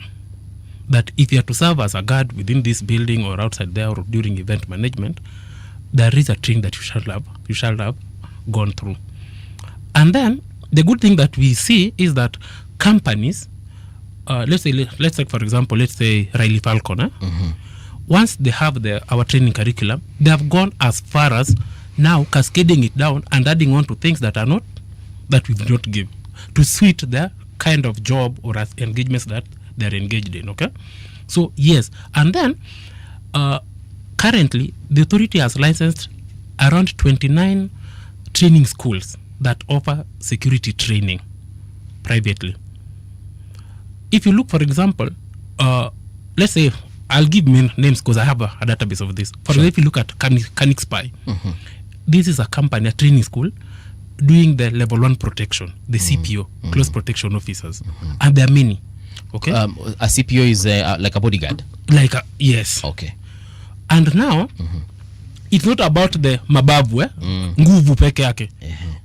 The curriculum goes above and even how to handle, let's say you are the VIP, you are presidential material in 2032, and I'm your CPO. It goes beyond me using my muscle strength. It goes to the extent that I know how to kukua mkuu asubuhi. Hello, Bwana Mbuvi. Yes. Did you sleep well? Today this is the itinerary. Kindly help us with the itinerary for the day. We are heading ABCD. It looks like this. They shall have done their recon by the time that you are heading to, let's say, the location, my destination. Yeah, so that's what we are up to. Like, let us have a wholesome security approach. But let me also just take a moment to say that security begins with ourselves. It doesn't have to be as a bouncer or steward, as we call them, or it doesn't have to be a police in uniform that does the security work. It starts with us, within our community. And this is why I'm bringing, let me say, for example, the KARA, Kenya Alliance of Resident Associations, are very many other resident associations. Like in Kilimani here we are, yes, there is a resident association, okay? Yes.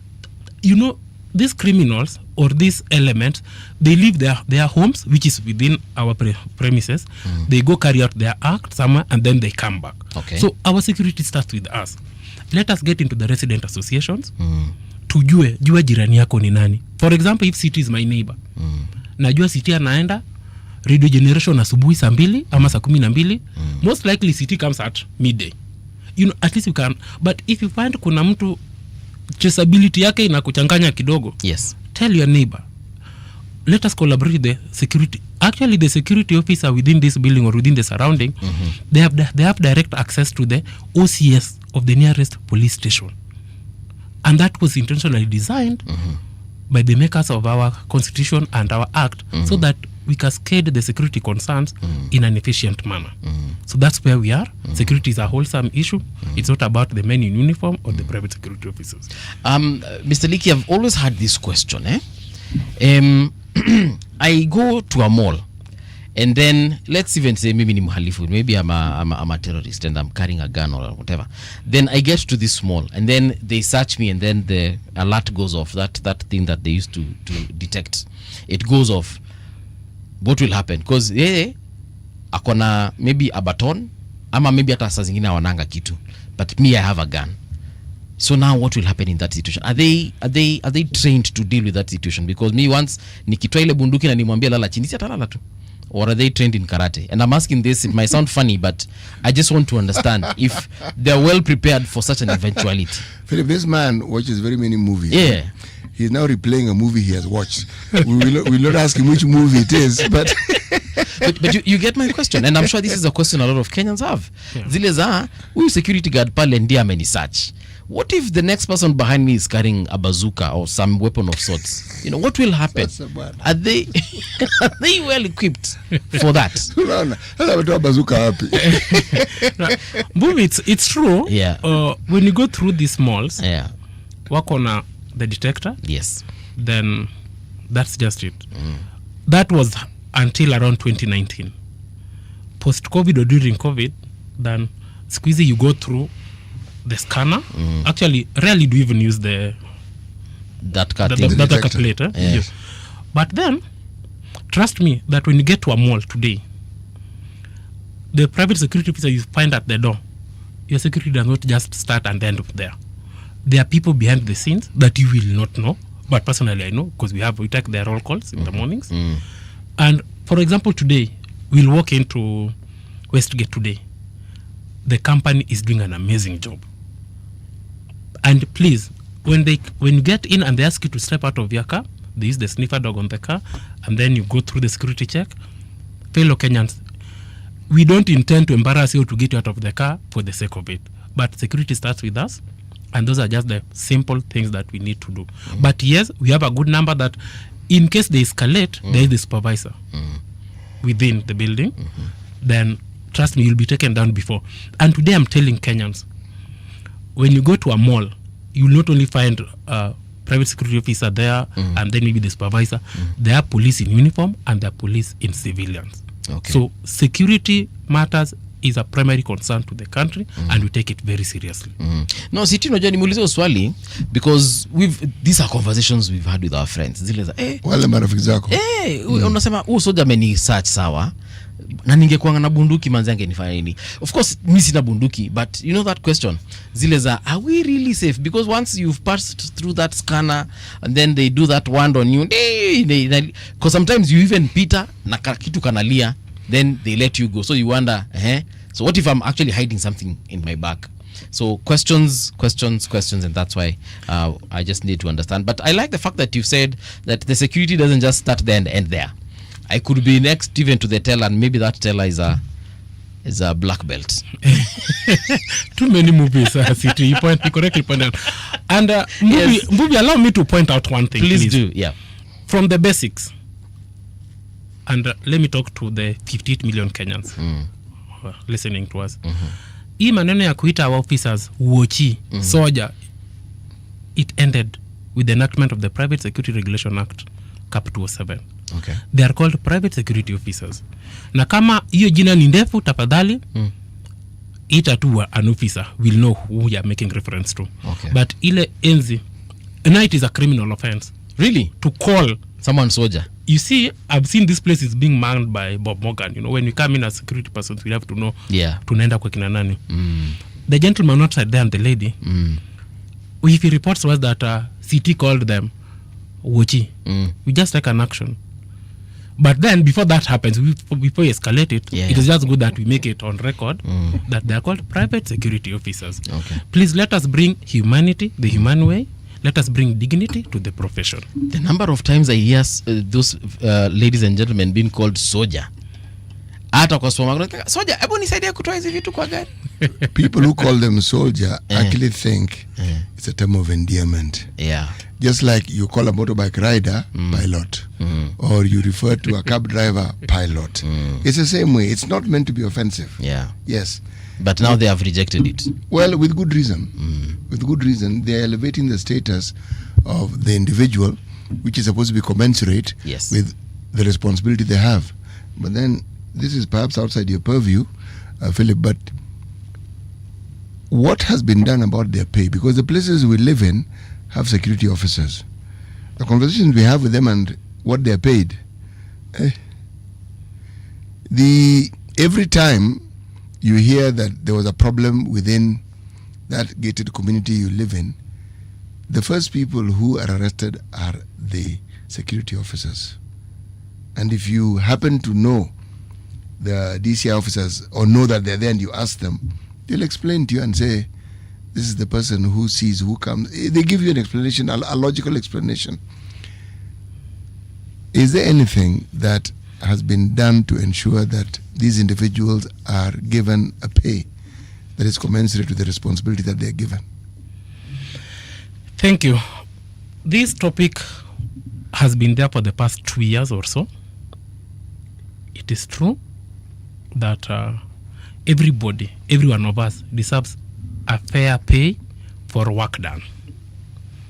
However, this has not been the case in the industry.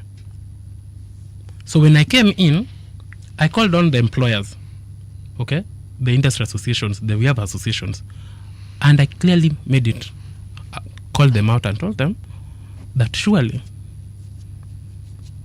our officers deserve better remuneration for those who are not remunerated in a better way.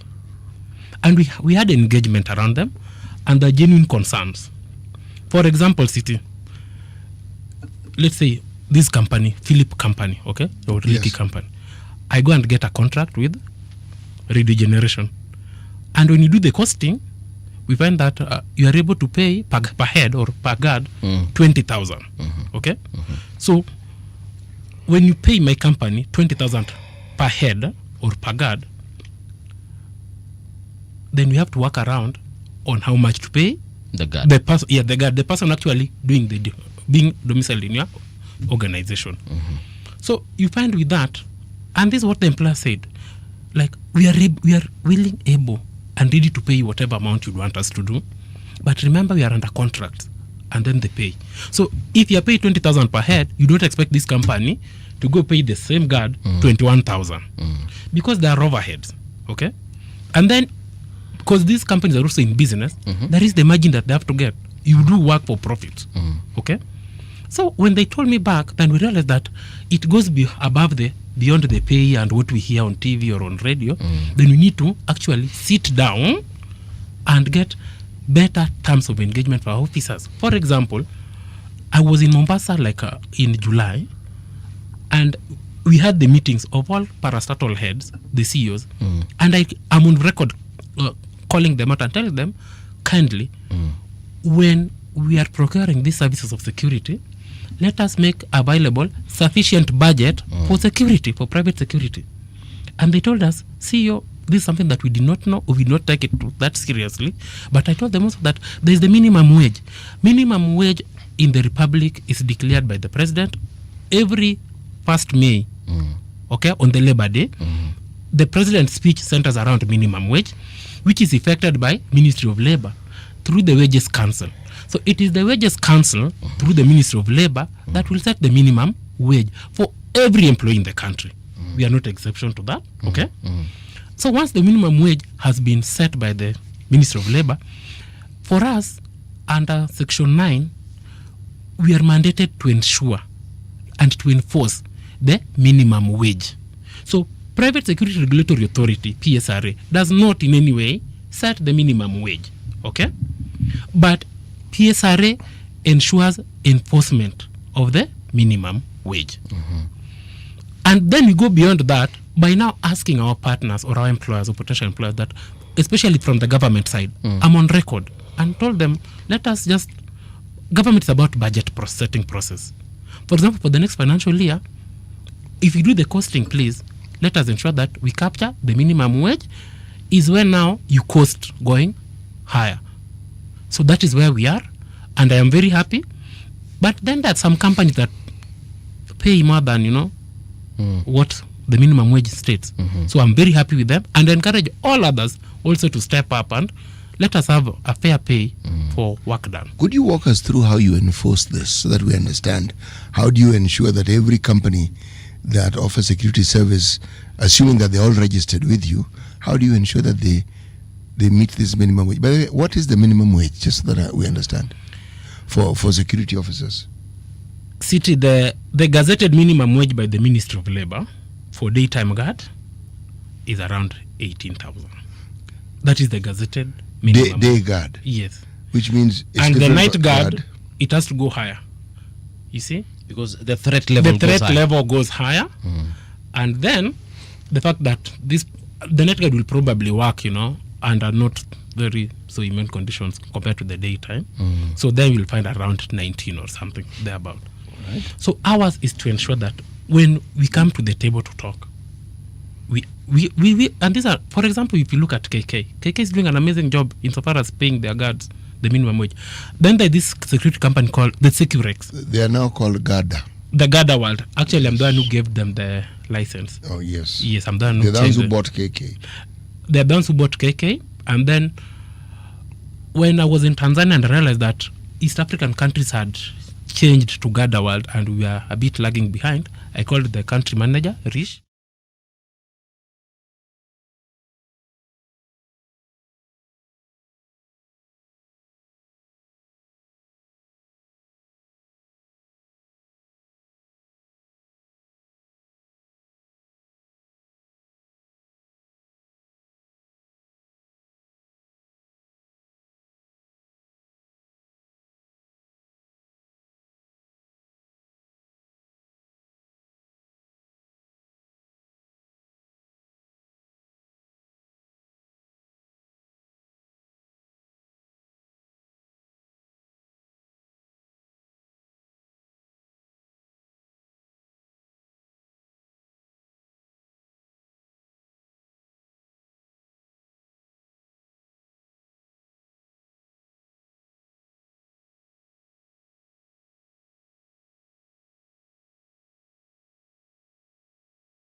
They say we'll do it for 14.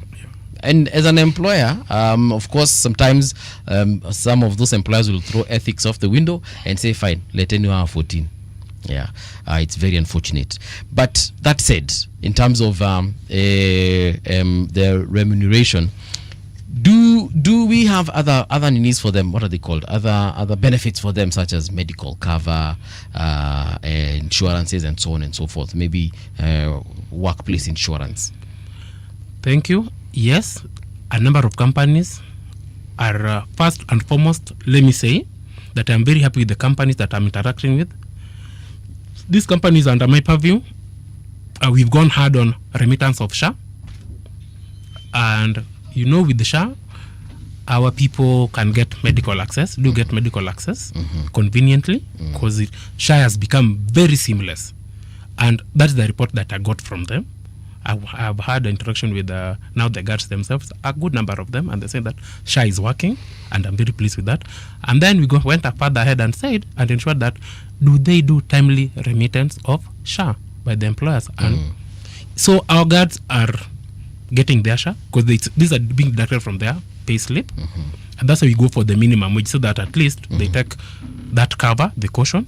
And others have gone even to give beyond that the medical insurance, the companies that are doing that, the private insurance now. The private now insurance, and then now the life cover, the good number.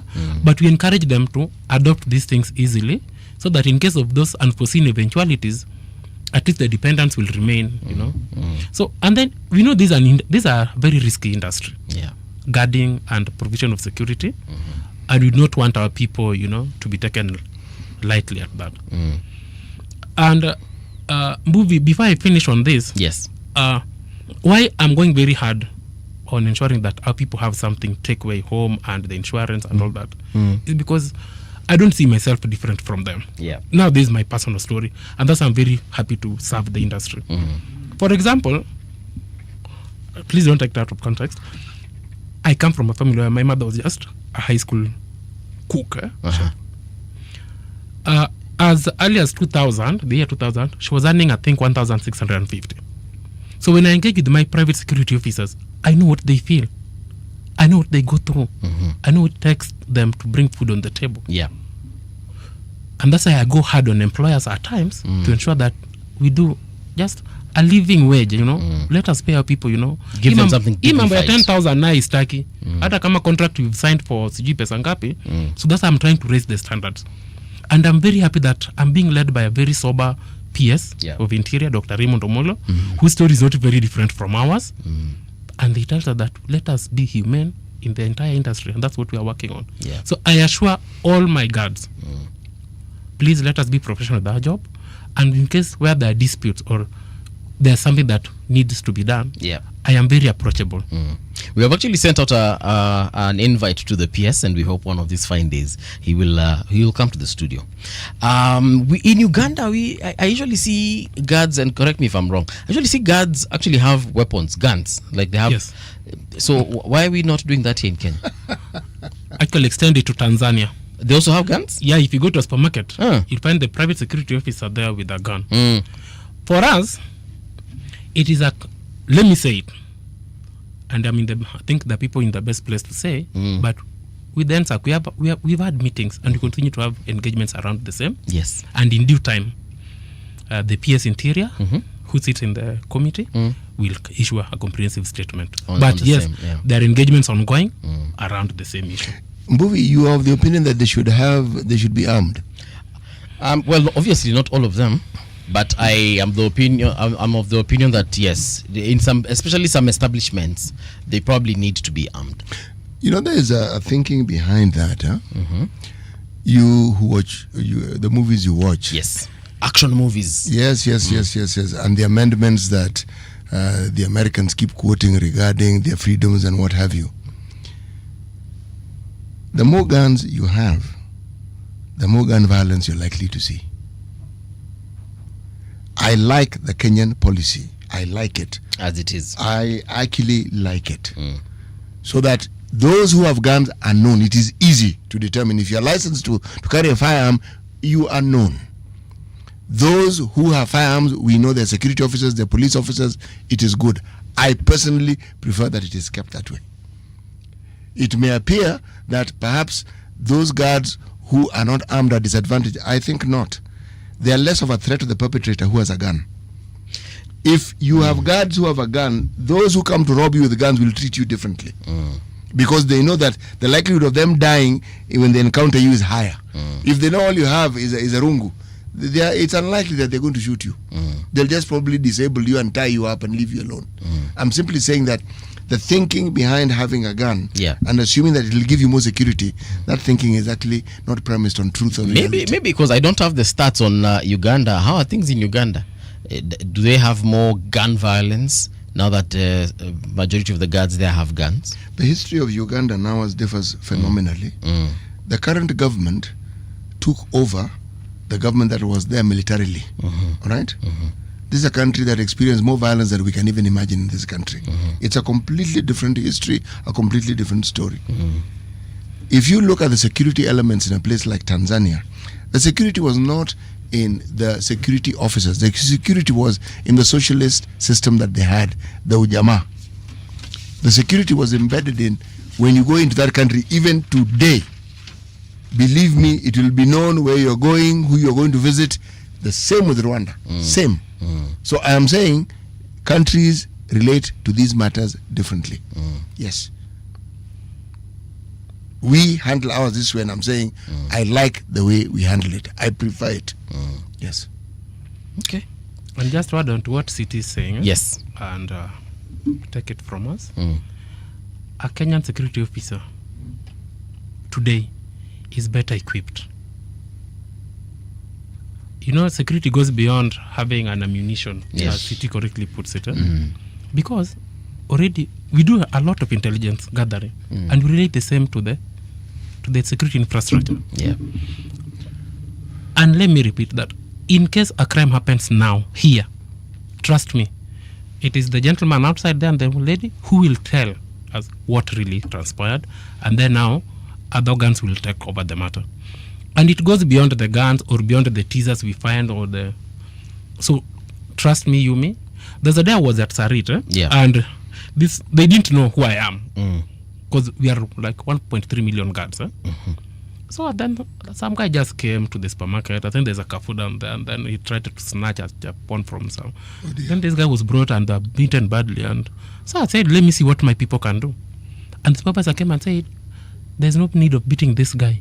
We have the number of the OCS, akamfunga. And you know, we have, if you look at our regulation or the act, private security officer has the power to arrest.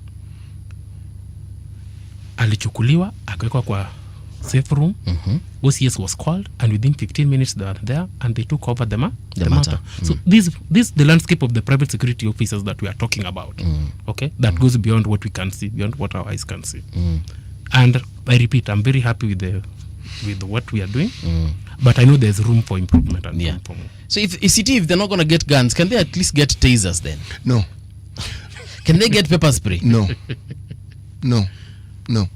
The thing is this: real security has very little to do with security officers or police officers. Okay.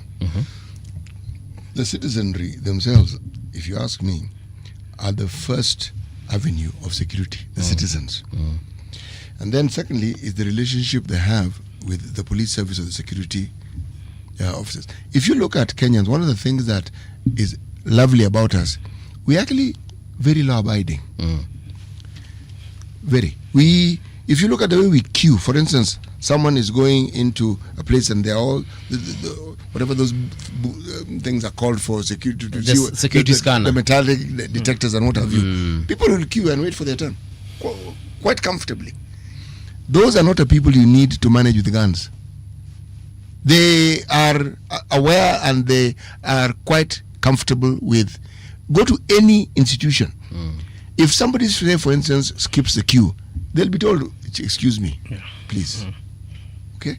If not, I've seen it happening in a bank where you're sitting and somebody skips, the teller tells them, excuse me, that individual was before you. I'm simply saying that every country has a way in which they'd like to handle the security matters. I personally am happy with the way we handle ours. There are videos doing rounds, and I'm sure you probably get them in because you're in this particular industry, where you see a security guard being outrightly being disrespected either by a visitor or even a resident, because this person is either drunk or whatever it is, or they wako na tu shida zao wanakuja and they have a confrontation, and you will see sometimes the security guard is trying to be very reasonable with this person, but this person, for whatever reason, because they are condescending, looking down on this person, is not being respectful, and sometimes it can even get violent, and unfortunately sometimes the guard is roughed up properly. So if he had some kind of saving a taser, si lazima ikuwe bunduki basi, because hiyo bunduki anaweza nyang'anywa na uwawe nayo. But if he had a taser or a pepper spray or some kind of weapon, he will probably be able to tell this person, look, if you cross a certain line, things are going to go very bad for you. Because number one, as a security officer, I'm well trained and I know how to handle this particular weapon. So, and that is why I'm bringing that up. There are some places, especially in this very affluent estates, mtu amekuja hapo hivyo ana insist na anakuja na kifua mingi sana, and the security guard is trying to be very civil with this person, but this person, because they feel they are bigger than them, they end up manhandling, or the situation gets out of control. Inakuwa situation baya sana. Take a completely opposite view. You have a security officer who is rude and disrespectful, because you come across those ones. Yes. They want to, and they are talking to you rudely. You see, there are things you chalk down to the individual. Okay? That particular I was about to say watchman. That particular security officer. Take it back, City. Take it back, please. Yes, I've taken it back. I said I was about to say, and I've taken it back. Thank you. The security officer. That individual who's created, that's not a reflection on what the industry is. Or like this fellow who wants to pick a fight with the security officer. Yeah. That person has his own problems. Okay? There's a reason why I'm emphasizing this. And let me go back to what I said earlier on. Right. Security has very little to do with police officers or security officers manning buildings and so forth. Security actually begins with us, as Philip has said. And I'm going to explain to you why. When you have an increase or you find a rise in criminal activities, there's social, economic factors that you can point to directly that relate to that increase. There are certain enduring economic situations within a country that could make that a reality. So you have to understand what it is that brings it about, because there's nothing organic about the people seeking to break the law. There are reasons behind it, and they can be explained. And when those matters are sorted out, then the elements of criminality will cease. So again, If you look at how many police officers do we have in this country, 104,000 or something. 120, 30,000. They've been added. Okay, 120,000. How many are we? Wait, 120 what? 1,000 police. Oh, you're talking about police officers? Yes. And okay. I'm asking, how many are we? 58 million Kenyans. Precisely. How can 128,000 people actually keep law and order between that number of people? Their job is to just ensure that in the event of a problem, they are there to actually help solve the problem. It is not them who actually keep the peace. Let me repeat this. No. If the citizens do not understand or do not play their part, there is very little that the police will be able to do. Very little. Even those fellows who guard buildings and so forth, the security officers, there's very little they'll be able to do. Yes. So no pepper spray? No. Forget that, man. Okay. Whatever they have is adequate. Yes. Just thank you. You've really said whatever I wanted to say. You've really encapsulated it in a very magnanimous manner. When you're on leave, can I come and do your job? We are brothers. In the country, we are brothers. Welcome to occupy my seat. But correctly pointing, we know that there's a police recruitment exercise ongoing from 3rd to I think 9th October. And His Excellency's policy, you can see, there's there's one police, the ratio 1 to 50 Kenyans, and find that falls below the UN ratio of I think 1 to 200. And you find that for the first time in the history of the country, there's going to be a recruitment of 10,000 police. Usually they do 5,000, right? But this time it's 10,000.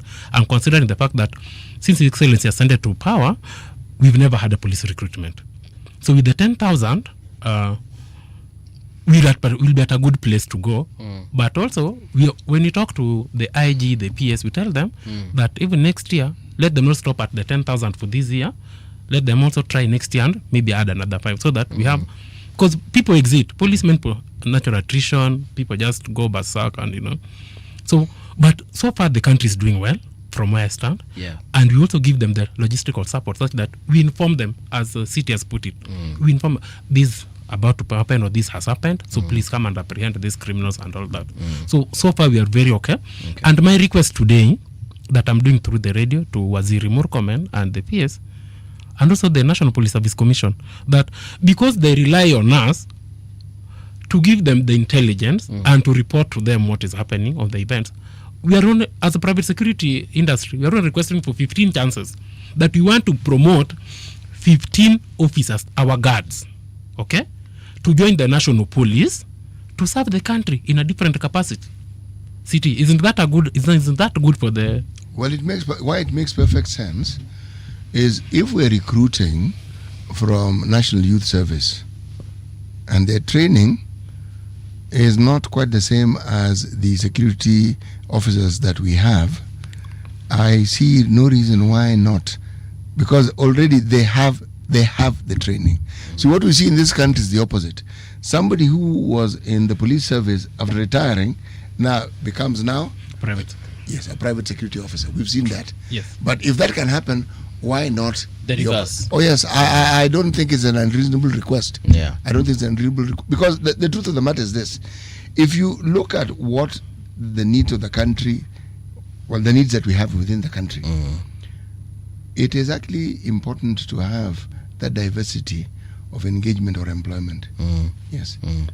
Because then, again, you raise the hope of those who are in that industry because they realize that beyond doing what I'm doing, I can actually be something. If I'm actually good at what I do, there's a likelihood that I could actually join.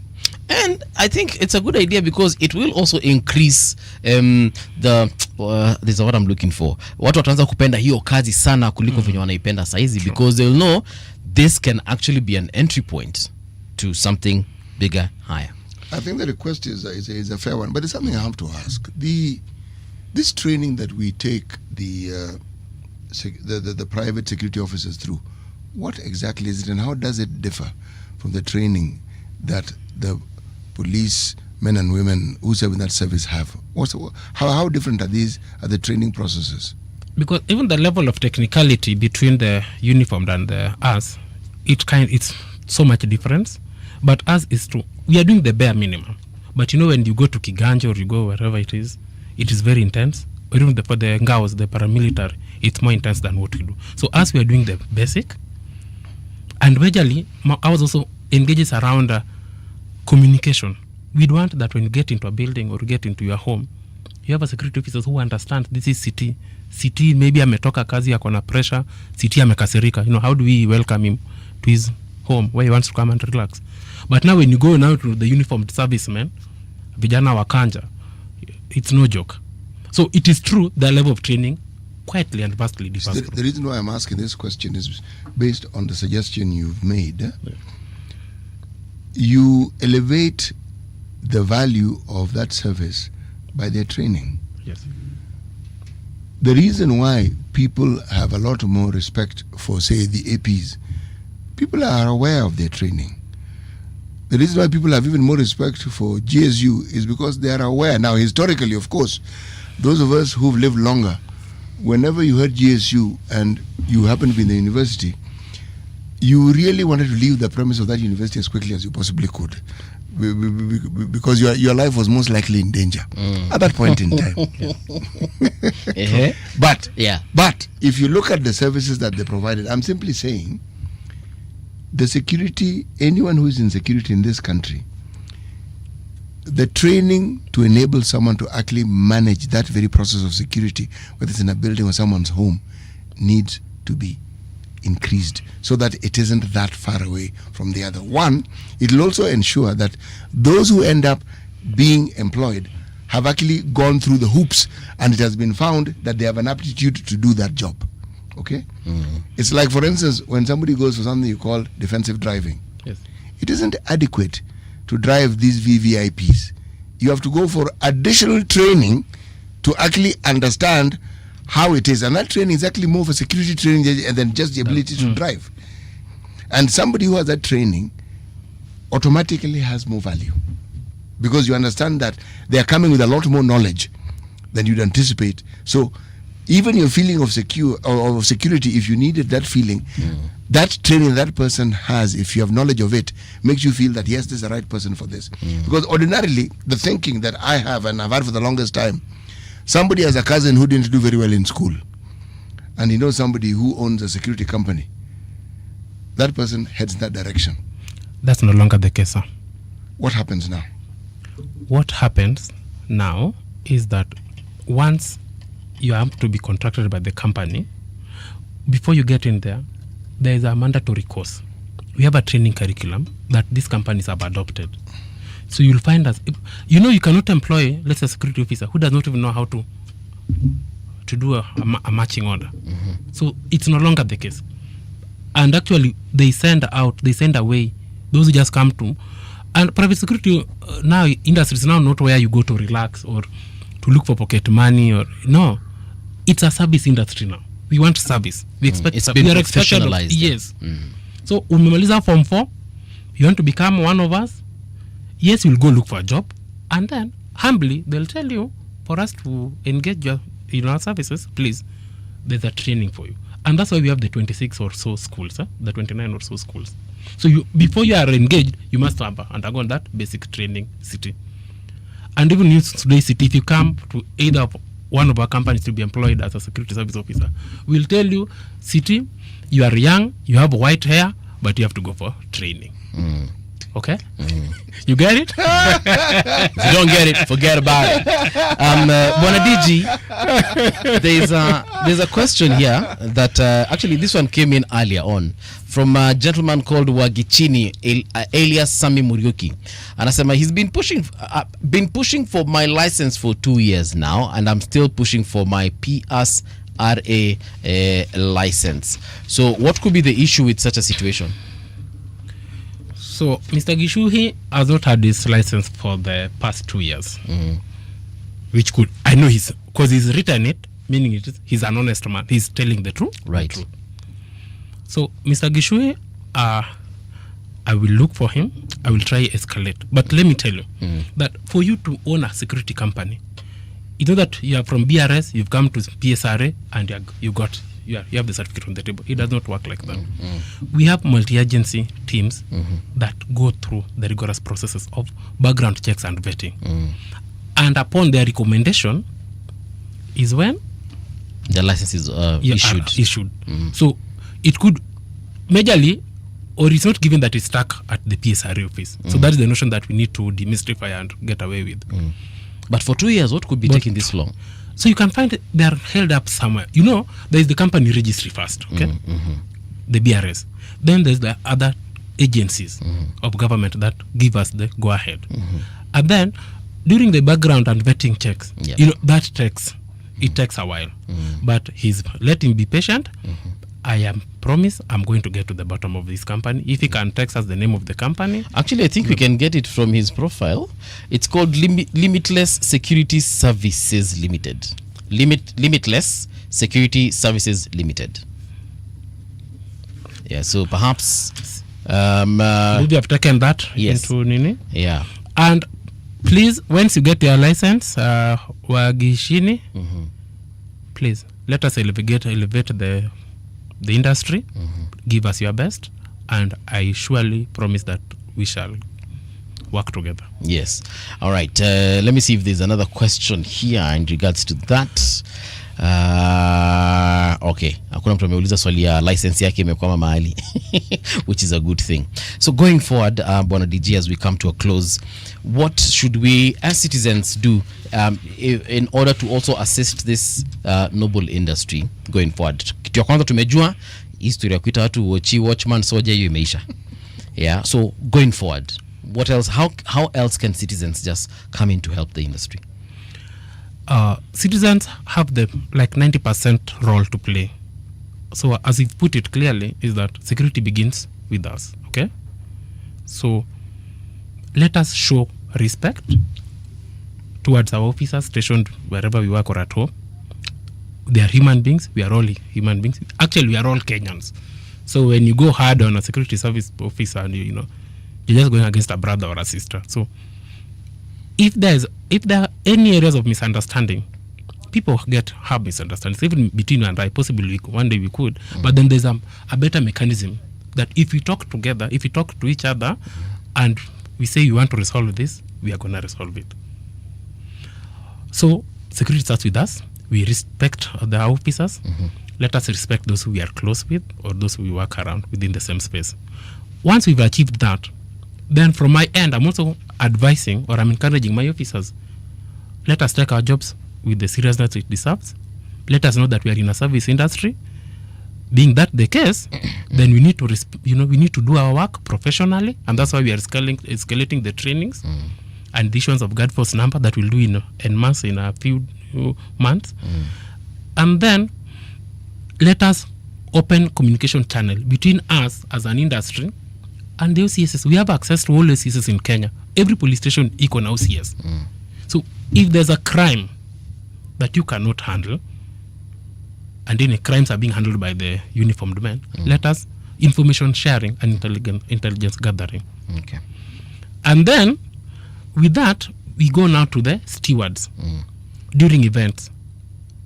If we just meet those clients who are drunk and disorderly, and actually there are times I've been called that we have a patron who has come in and hako na bunduki. So we also encourage the bars or the entertainment joints wakuwe na safe or some safe space holding room where they can deposit their weapons. But they'll be given the following day. You come back for them when you are very sober. When you know niliacha bunduki yangu such a club, please, but when you are drunk, we will not give you back though. So we are just being a service industry that is very professional. And also, I cry or I call on all, let us respect each other. Let us respect the work that we all do. Today I came, you called, I came, and we've had an engagement. Respectfully, I feel respected. I respect all of you. I respect all Kenyans. So when you walk into a mall and they are told, Mbuvi, shuka kwa gari, we have sniffer dogs to search the car, please. Shuka tu. But then we don't want to see tunataka tu tufanye kazi yetu na tuende. Okay. So, but we love you all. And also I'm also encouraging, finally, the employers, the owners of these security companies. Tafadhali. If the contract so allows, let us pay our people the minimum wage or even better it. We can only go higher. I'm for we pay better. I'm also for we pay better. Right. Then we'll have a country that, yeah. Thank you so much, Wana DG. That is Philip Liki Okelo. He is the Director General, Private Security Regulatory Authority. This is where we come to a close. Tomorrow is Friday. City, are you ready? For? The end of the week. Clearly we are Am not. I supposed to be ready for the end of the week? Tuonane kesho City. So. Aye. Radio generation, the sound is fine. Pump it up, turn it high all the time. Let the music move you, let's sway. Radio G's got your jam all day. Radio Generation, the home of urban soul.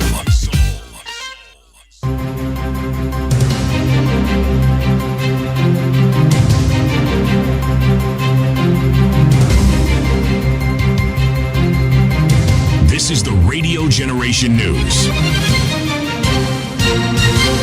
Good morning, I'm Winnie Maganga. Starting next month, citizens of Kenya and Benin will be able to travel between the two countries without a visa and a new bilateral agreement. The deal signed at the UN General Assembly by Prime Cabinet Secretary